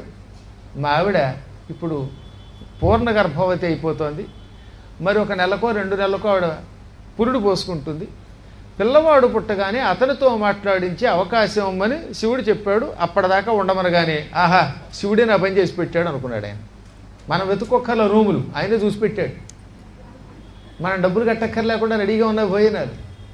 మనం టికెట్ రిజర్వేషన్ అక్కర్లేకుండా ఆయనే అన్ని ఏర్పాట్లు చేశాడు అనుకుని శివుడికి నమస్కారం చేసి అక్కడ ఉన్నాడు. హాయిగా కాశీఖండం చదువుకుంటూ, పురాణం చెబుతూ, ఘాట్లన్నీ తిరుగుతూ నిరంతరం ఆనందంతో బతికాడు. కాశీలో ఉన్నవాడికి నిజంగా ఆనందంగా ఏముంటుంది? కాశీరాజు గారి భార్య శుభముహూర్తంలో పిల్లవాడిని కన్నది. కనగానే ఈయన రాజాజ్ఞతో లోపలికి వెళ్ళాడు. రాణిగారేమో పురిటి నొప్పుల వల్ల నిద్రపోయింది, గాఢంగా నిద్రపోయింది. ప్రసవకాలంలో కొందరికి నిద్ర వస్తుందండో. అలా బాలింతరాలు నిద్రపోయింది. చిన్న పిల్లవాడు మాత్రం అప్పుడే పుట్టాడు. 5 నిమిషాలు అవ్వలేదు. వాడు రండి పంతులు గారు స్వాగతం సుస్వాగతం అన్నాడు. ఈయనకి మతిపోయింది. నన్ను పుట్టగానే నోరు పెట్టి పిలుస్తున్నావురా పంతులు గారు అని పిలుస్తున్నావు, ఆప్ కౌన్ హై అన్నాడు ఆయన హిందీలో. సంస్కృతంలో త్వం కహ కస్త్వం అన్నాడు. అదేంటంటే అప్పుడే నన్ను మర్చిపోయారా అండి? అడవిలో మీకు చారపప్పు పుట్టతేనే అన్నదానం చేసిన బోయేవాణ్ణి నేనేనండి అన్నాడు. ఈయన వెంటనే బుర్రగొక్కున్నాడు. ఏమిటేమిటి అంటుంటే చెబుతున్నాను వినండి. నేను నిరంతరం అడవిలో అన్నదానం చేశాను. మీలాంటి బ్రాహ్మణోత్తములు ఎంతోమంది పెడుతూ ఉంటే వాళ్ళకి ఇంత అన్నం పెట్టాను, పళ్ళు ఇచ్చాను. అన్నం అంటే కేవలం ఈ బియ్యమే కాసమండి. అన్నము అనే శబ్దమునకు కడుపు నింపే పదార్థము. అందుకే అన్నం బ్రహ్మేతి వ్యజానాత్ అంటే అక్కడ అన్నం అంటే ఏదో వరి అన్నం అనే కాదు, చపాతీ అయినా అన్నమే. పూరీ కూర కూడా ఎర్రగా చక్కగా వేయించి మంచి కూర తయారు చేస్తారు కొంతమంది, భలే ఉంటుంది. ఆ పూరీ కూర కూడా అన్నమే. కేవలం పళ్ళు తిన్నా, కందమూలాలు తిన్నా అది అన్నమే. కడుపుని నింపి శరీరమునకు పుష్టిని తుష్టిని ఇచ్చే ఆహార పదార్థములన్నీ కూడా పవిత్రాహారములన్నీ అన్నములు, అపవిత్రాహారాలు మాత్రం అన్నం కావు. అలా నేను అన్నదానం చేస్తూ ఉండగా మీరు వచ్చారు. మంచం మీద మీరు నిద్రపోతూ ఉంటే కింద కాపలా కాస్తూ ఉంటే హఠాత్తుగా పులి నన్ను తినేసింది. అప్పుడు మా ఆవిడ నా ఆజ్ఞ ప్రకారంగా మిమ్మల్ని అడవి దాటించింది. ఆ విధంగా పులి నోట్లో పడి చచ్చిపోయాను. చావగానే యమధర్మరాజు నా దగ్గరకు వచ్చి, నాయనా చచ్చే ముందు అన్నదానం చేసావురా, అందున మహానుభావుడైన శివాలయం అర్చకుడికి మరీ భోజనం పెట్టావు, వేద పండితుడికి అన్నం పెట్టావు, మాకు బ్రహ్మానందం కలిగింది, అందుకే స్వాగతం చెప్పడానికి వచ్చానని యముడు నాకు స్వాగతం చెప్పి తెల్లని అందమైన రూపంతో కిరీటం నెత్తి మీద పెట్టుకొని మరీ ఎదురుగుండా వచ్చి దర్శనమిచ్చాడు. నన్ను శివుడి దగ్గరికి తీసుకుపోయాడు. అప్పుడు శివుడు అప్పుడే కాదు నా దగ్గరికి రావడం, కాశీరాజు గారి దగ్గరికి వెళ్ళు, కాశీరాజు గారి కొడుగ్గా పుట్టు, ఏది ఆ బ్రాహ్మడికి అన్నం పెట్టిన పుణ్యం వల్ల కాశీరాజపుత్రుడివై కాశీని 60,000 సంవత్సరాలు పరిపాలిస్తావు, కాశీకి వచ్చేవారందరికీ అన్నదానం చేస్తావు, అక్కడ బ్రహ్మస్వభవనం కట్టిస్తావు, ఆ పుణ్యంతో 60,000 సంవత్సరాలు అయిన తర్వాత నా దగ్గరకు వచ్చి శాశ్వతంగా కైలాసంలో ఉంటావు. కాశ్యాంతో మరణాన్ముక్తి, కాశీలో మరణిస్తే ఎవరికైనా ముక్తి వస్తుంది. కాకపోతే కాశీలోకి ఎప్పుడూ ముసలితనంలో కాదు యవ్వనంలో వచ్చేవాళ్ళు కూడా ఆదరించు. అసలు వయస్సులో ఉండగా వెళ్ళాలంటే రిటైర్ అయిపోయాక ఏమొస్తారు ఇప్పుడు చాలామంది పరిస్థితి అదే. 60 ఏళ్ళు 70 ఏళ్ళు, కొంతమందికి 25 ఏళ్ళకు వచ్చినా నడవలేకపోతున్నారు, అది వేరే విషయం అనుకోండి. కనీసం కొంత యవ్వనంలో ఉండగా రావాలి. కాశీఖండంలో గొప్ప శ్లోకం ఉందండి, 50వ సర్గలో శ్లోకం కాశీఖండంలో. దూరం మే మరణం యువాహమధునా ధార్యం న చిత్తేత్వితి శ్రోతవ్యో నిభృతం కృతాంత మహిషగ్రైవేయ ఘంటాధ్వని నైకట్యాత్ ప్రకటోత్కట శ్రమఘటాం అప్రాప్య హిత్వాదృతం జీర్ణాం పర్ణకుటీం విహాయ సుమతి గచ్చేత్పురీం ధూర్జటే. ఎంత అద్భుత శ్లోకం అండి ఇది. ఇది కాశీఖండంలో చెప్పిన శ్లోకం, వ్యాసుడు మన కోసం చెప్పిన శ్లోకం. ఎప్పుడో రిటైర్ అయిపోయాక ముసలితనంలో కాశీ వెడితే చాలు, ఇప్పటి నుంచి కాశీ ఎందుకులే, చావడానికి వెళదాం అనుకుంటారట కొంతమంది. అందుకని ఏమన్నాడు, నాయన మే నా మరణం దూరం అనుకోకు, నాకు ఇప్పట్లో చావు రాదు. ఎందుకని యువాహ మధున, నేను ఇంకా కుర్రాన్ని, ఇప్పటికింకా నా వయసు నిండా 16, నా మొహం మండా ఇప్పట్లో చావను, నాకు కొండ పగలగొట్టక్కర్లేదు, ఎందుకంటే నిండా 16 అని ఎప్పుడు అనుకోకరా పిచ్చాడా. ఎప్పుడు మనకి మృత్యు పక్కనే ఉంటుంది. ఆ మృత్యు కొంతమందికి 25 ఏళ్ళకి, కొందరికి 10 ఏళ్ళకి, కొందరికి పుట్టిన వెంటనే, కొందరికి 100 ఏళ్ళకి ఎప్పుడు మృత్యు ఉంటుందో తెలియదు. అందువల్ల ఎప్పట్లో చావను, కుర్రాన్ని, ముసలితనంలో వెళ్ళాలి అని నా చిత్తేతు ఇది ధార్యతయాం, నా మనస్సులో ఈ విధంగా అనుకోకు. ఎంత అందంగా చెప్పాడు. మళ్ళీ గుర్తుపెట్టుకోవాలి శ్లోకం, కంఠస్థం చేయండి. దూరం మే మరణం యువాహ మధునా ధార్యం న చిత్తేత్వితి. అది నేను ఇప్పట్లో చావను కుర్రాణ్ణి అని మనస్సులో ఎప్పుడు అనుకోకు. నీ పక్కనే ఓ శబ్దం వినపడుతోంది, నువ్వు పట్టించుకోవట్లేదు. ఏమిటా శబ్దంట? యమధర్మరాజు గారి వాహనం దున్నపోతు. ఆ దున్నపోతు మెడలో పెద్ద గంట ఉంటుంది. ఆ గంట దున్నపోతు కదిలినప్పుడల్లా కదిలి ఠంగ్ ఠంగ్ అని మోగుతుంది. ఆ శబ్దం నీ పక్కనే ఉంది, నువ్వు వినడం లేదు. అంటే ఎప్పుడు మన పక్కనే ఉంటాడు. Yama is the best friend of men and women. అందరికీ, మళ్ళీ ఉమెన్ కాదనుకోకండి, మన జీవులందరికీ యముడే నిజమైన స్నేహితుడు. ఆయన ఎప్పుడు పక్కనే తిరుగుతూ ఉంటాడు. Hi, hello, mister Bhaskar, mister Kaustubh, mister Santosh, mister Padmakar అంటూనే ఉంటాడు. మనకు తెలియదు.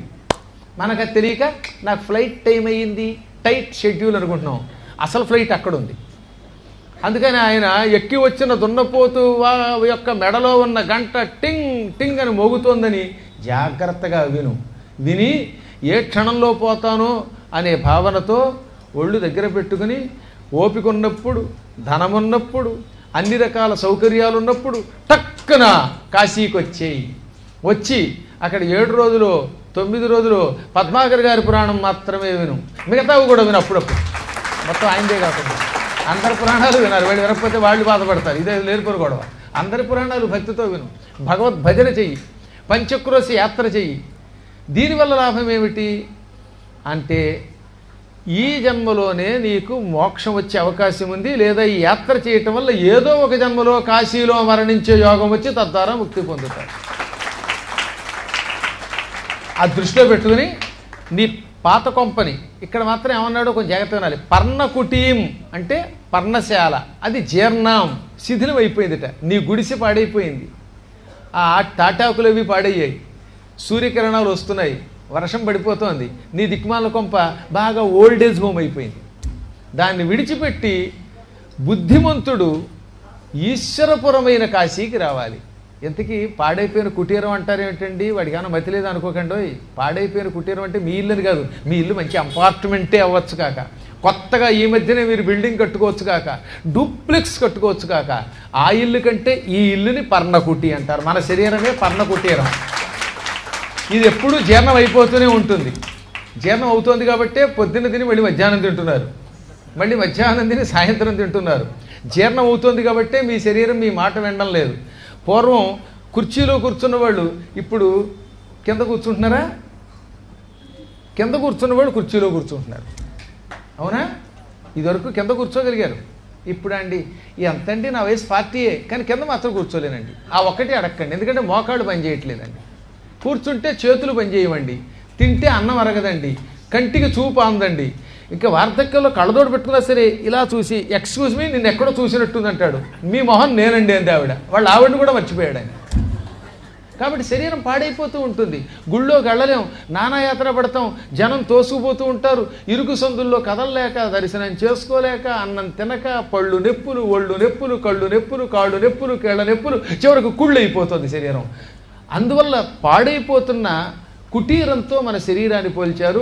ఇది జాగ్రత్తగా ఉండగానే, పూర్తిగా కూలిపోకుండానే ఈశ్వరుడి దర్శనం చేసుకుంటే సక్రమంగా కూలిపోతావు. కూలిపోగానే కైలాసనాథుని దగ్గరికి వెడతావు.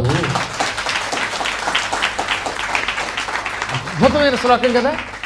కానీ మహానుభావుడు శ్రీనాథుడు దీన్ని కొంచెం మార్చాడండోయ్. ఈ శ్లోకం కనపడుతుంది కానీ పూర్తిగా కనపడదు. అర్ణోరాశి పరీత భూభువన మధ్య స్వర్ణఖండంబు సంపూర్ణ ఐశ్వర్య సమృద్ధి కాశీ కృతపాపుండైన తత్పట్టణాభ్యర్ణ క్షోణుల 5 క్రోశముల ప్రాణాంతంబునన్మృత్యుడ ఆకర్ణింపండు కృతాంతవాహ మహిషగ్రైవేయ ఘంటాధ్వనిల్. ఇందులో మహిషగ్రైవేయ ఘంటాధ్వని వచ్చింది తప్ప మిగతా రాలేదు. ఈ ప్రపంచంలో అన్నిటికంటే గొప్పది కాశీ. చుట్టూత భూమి చుట్టూ ఏముంది? సముద్రం.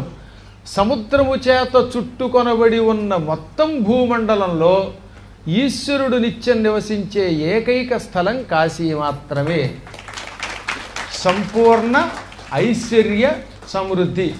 ఐశ్వర్యం అంటే డబ్బుగా సుమా. ఈశ్వరస్య భావ ఐశ్వర్యం అనగా సంపూర్ణంగా శివుడు కొలువై ఉండే ఏకైక స్థలం కాశీ. ఈ కాశీలో ఎంత పాపాత్ముడైన పశ్చాత్తాపంతో చేరితే 5 క్రోశుల మధ్యలో, కాశీ పంచయాత్ర ఉంది కదా, పంచక్రోశ యాత్ర, ఈ పంచక్రోశ స్థలముల మధ్యలో ఉన్నటువంటి వాడు ఎంత పాపాత్ముడైనా మరణిస్తే మరణకాలములో యమధర్మరాజు గారి వాహనమైన దున్నపోతు మెడలో ఉన్న ఘంటాధ్వని వినడు. అనగా కాశీలో మరణిస్తే వాడికి ముక్తి అన్నాడు ఆయన. దాన్ని మార్చాడు. ఈ విధంగా ఎంతోమంది ఎన్నో పురాణాల్లో చెప్పారు.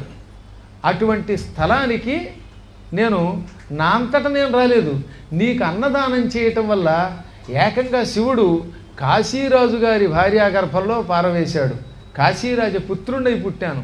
ఇప్పుడు నేను 60,000 సంవత్సరాలు దీన్ని పరిపాలిస్తాను. పరిపాలించాక ఇక్కడే నేను శరీరం విడిచిపెడతాను. విడిచిపెట్టి శాశ్వతంగా కైలాసానికి వెళ్ళిపోతాను. ఇక నాకు పునర్జన్మ ఉండదు.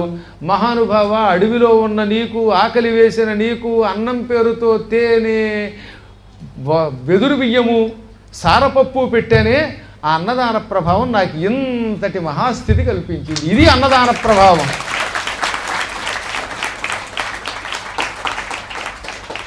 ఇది నీకు సూచించటానికి శివుడు ఏం చేశాడు? ఈ యాత్ర చేయించాడు. నన్ను ఒక పావుగా వాడుకున్నాడు. ఎక్కడి బోయే జన్మ. ఆ అడవిలో జంతువుల్ని వేటాడుతూ ఏదో బతికేవాడిని నేను. భయంకరమైన క్రూర మృగాల మధ్య బతికేవాడిని. ఇప్పుడు కాశీరాజు పుత్రుడు అవడం అంటే ఎంత ఉత్తమ జన్మ. ఈ జన్మతో నాకు పునర్జన్మ లేదే. ఇది కదా అన్నదాన ప్రభావం అంటే. అనగానే ఇంత సంభ్రమంలో కూడా ఆయన ఓ ప్రశ్న వేసాడుండోయ్. అందుకే ఆయన అర్చకుడు అన్నారు, ఏమయ్యో నీ గతి బాగానే ఉంది, నీ మాట విని మంచం మీద కూర్చుని నాకు కాపలా కాసి అసలు అన్నం పెట్టినావిడ మీ ఆవిడ, నువ్వు చచ్చిపోతున్నా ఏడుస్తూ నన్ను అడవి దాటించింది, మరి మీ ఆవిడగతో అన్నాడు ఆయన.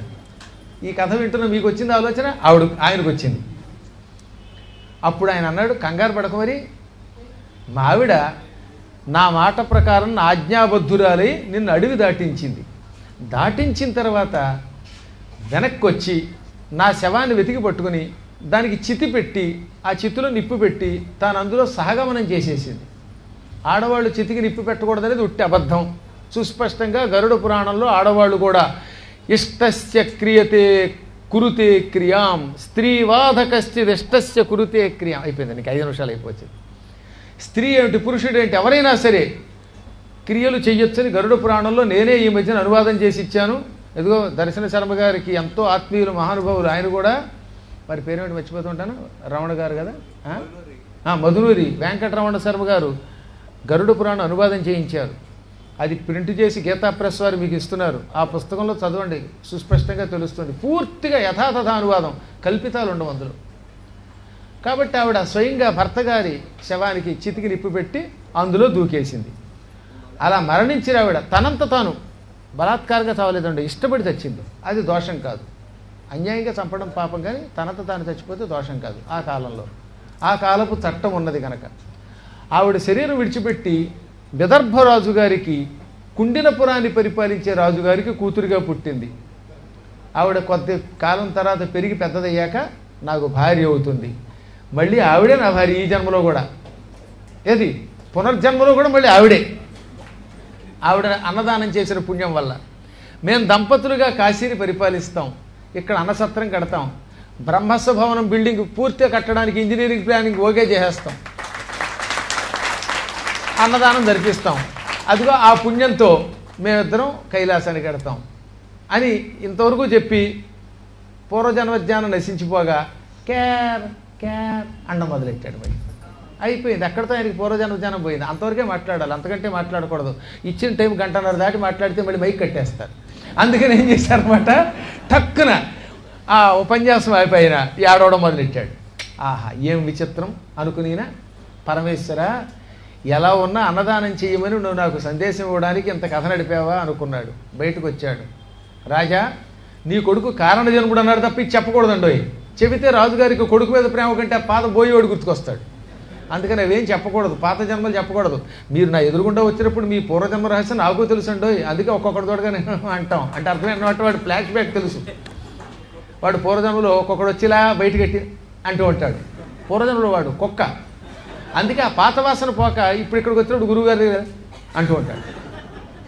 అప్పుడప్పుడు కాళ్ళు నాకేస్తారండి కొంతమంది. అలాగే ఇవన్నీ ఏంటనుకుంటున్నారు, వాళ్ళ రహస్యాలు. నిజంగా చెబుతున్నాడు. కొంతమందిని చూస్తే తెలుస్తుందండి పూర్వజన్మ రహస్యం, కానీ చెప్పకూడదు. చెబితే ఇంక వాడు ఇంటికి వెళ్ళాక బతకలేరు. భార్యాభర్తలు వచ్చారు, మీ ఆయన పూర్వజన్మలో కుక్క అన్నాం అనుకోండి, ఇక ఆవిడ ఏమైపోతుంది, ఇంటికి వెళ్ళగానే గొలుసు పట్టుకొచ్చి వాడు ఆయనకి వేసి తాడు కట్టి ఇంత అన్నం పెడుతూ ఉంటూ చిచ్చి అండ మొదలెడుతుంది, లేదా టామీ అని పేరు ఎడుతుంది, ఏమండి పోతుంది. అవునా? అలాగే భార్యామణి కర్మగారు ఆవిడ ఎలాకో ఈయన ఈ జన్మలో పిల్లి అనుకోండి, అవి తెలిసే అనుకోండి, మళ్ళీ ఇబ్బందులు వస్తాయి. అందుకని రహస్యాలు తెలిసినా చెప్పకూడదు. అర్థమైందా ఆయన కౌస్తుభు? అందుకే నీ పూర్వజన్మ రహస్యం చెప్పట్లేదు. నమ పార్వతీపతయే.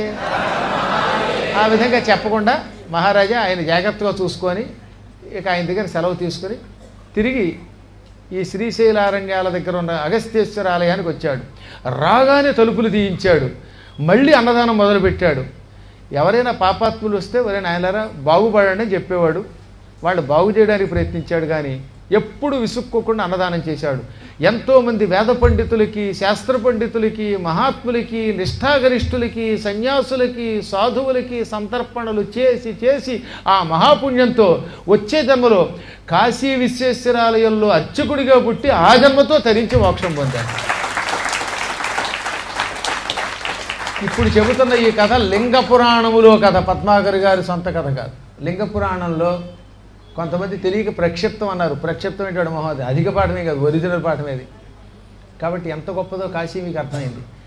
ఒకసారి అన్నదానం చేసిన వాడే కాశీకి వస్తూ ఉంటే, కాశీలో జన్మెత్తితే బ్రహ్మస్వ భవనం అనే పేరుతో ఇక్కడ ఒక సత్రం ఏర్పాటు చేసి నిరంతరం అన్నదానం చేస్తే ఈ కార్యక్రమంలో పాల్గొన్న కర్త కారయిత చైవ ప్రేరకశ్చానుమోదక అన్న నలుగురు ఏమవుతారో ఒకసారి మీరు ఆలోచించండి.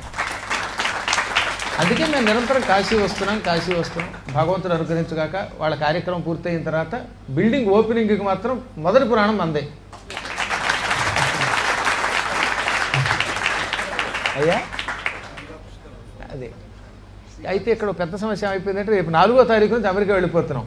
అంచె పుష్కరాలకి నేను ఉండలేకపోతున్నాను, కానీ గంగా పుష్కరాలు జరిగే మొన్న ఇప్పుడు మళ్ళీ అంచె పుష్కరాలు ప్రారంభమవుతున్నాయి.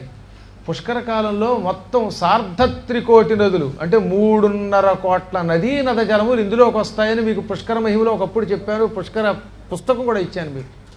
అందుకే ఆద్యంతాలు సమానమేనండోయ్, ఆదిరంతేన సహేత అని అందుకే చెప్పారు. మొదటి పుష్కరాలు చివరి పుష్కరాలు కూడా దొరుకుతాయి. ఆ కాలంలో కూడా అన్నదానం జరుగుతోంది. ఆ విశేషాలన్నీ కూడా అనుభవించదరుగాక. ప్రస్తుతానికి నాకు మళ్ళీ ఇంకెంతకంటే చెప్పే ఓపిక లేదు కనుక మీ దగ్గర సెలవు తీసుకుంటున్నాను. నమః పార్వతీపతయే.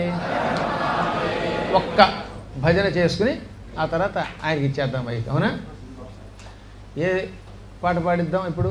ఇందాక కేశవ భజన చేసాం, ఇప్పుడు శివభజన, లేక శివభజన తర్వాత కేశవ భజన? శివభజన. హర హర హర శంభో, హర హర హర శంభో, శంభో శంభో శంభో, హర హర హర శంభో. హిమగిరి శృంగ విహారీ, హిమగిరి శృంగ విహారీ, ఉమానాథ శివ గంగాధారీ,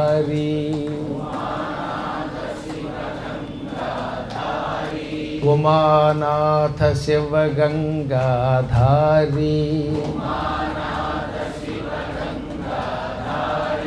చంద్రచూడ చర్మాంబరధారీ,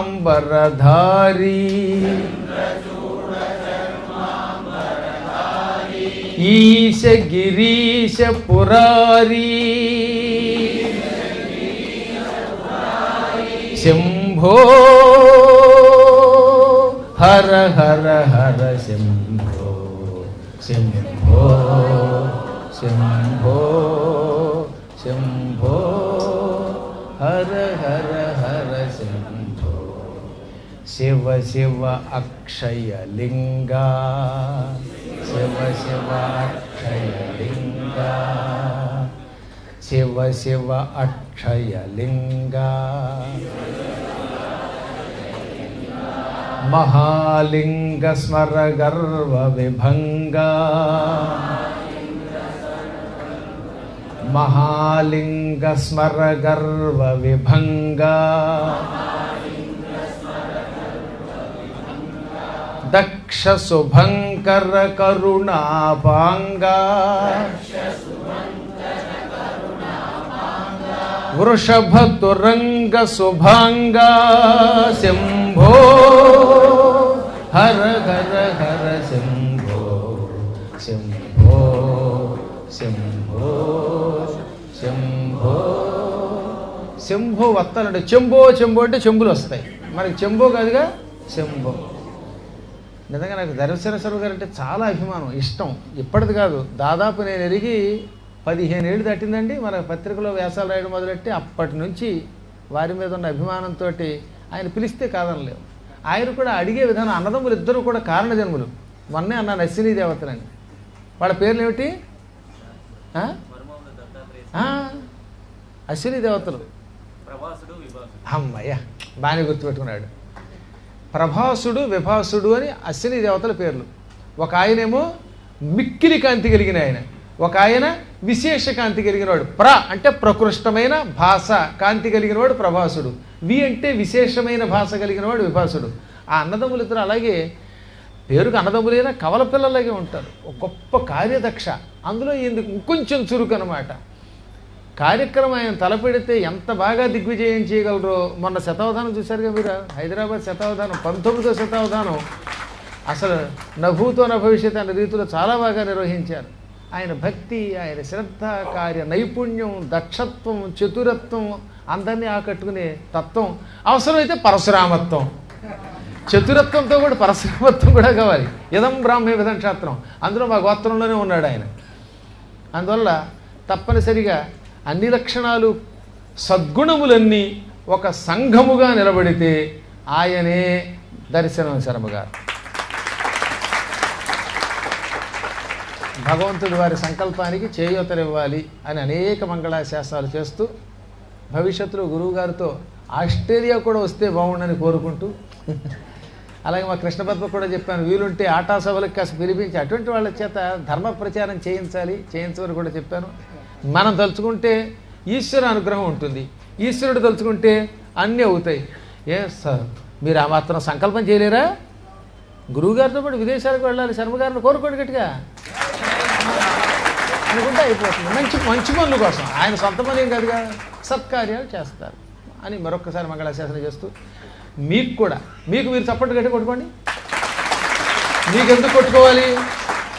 సో నాకు ఎంత ఆశ్చర్యం అంటే, అయోధ్య 7 రోజులు తిరిగారు, స్నానం చేశారు, తెగ తిరిగేశారు, పగలు రాత్రి ప్రవచనం విన్నారు. అక్కడి నుంచి ఓపిగ్గా చిత్రకూట వచ్చారు, చిత్రకూట నుంచి ప్రయాగ వచ్చారు, అక్కడ నిన్నటి దాకా ఉన్నారు, సాయంత్రానికి వచ్చారు, మళ్ళీ పంచక్రోశానికి సిద్ధమైపోతున్నారు. పొద్దున భోజనం చేసి మధ్యాహ్నానికి సిద్ధమైపోయినట్టుగా. ఇంత యాత్ర చేసినా అలసిపోలేదు. అమెరికా నుంచి, కువైట్ నుంచి, దుబాయ్ నుంచి కౌబాయిల్లాగా వేషాలు వేసుకుని వచ్చి హాయిగా తిరిగి వెళ్ళగలుగుతున్నారంటే ఇంక మీ భక్తి పరాకాష్ఠ భక్తి.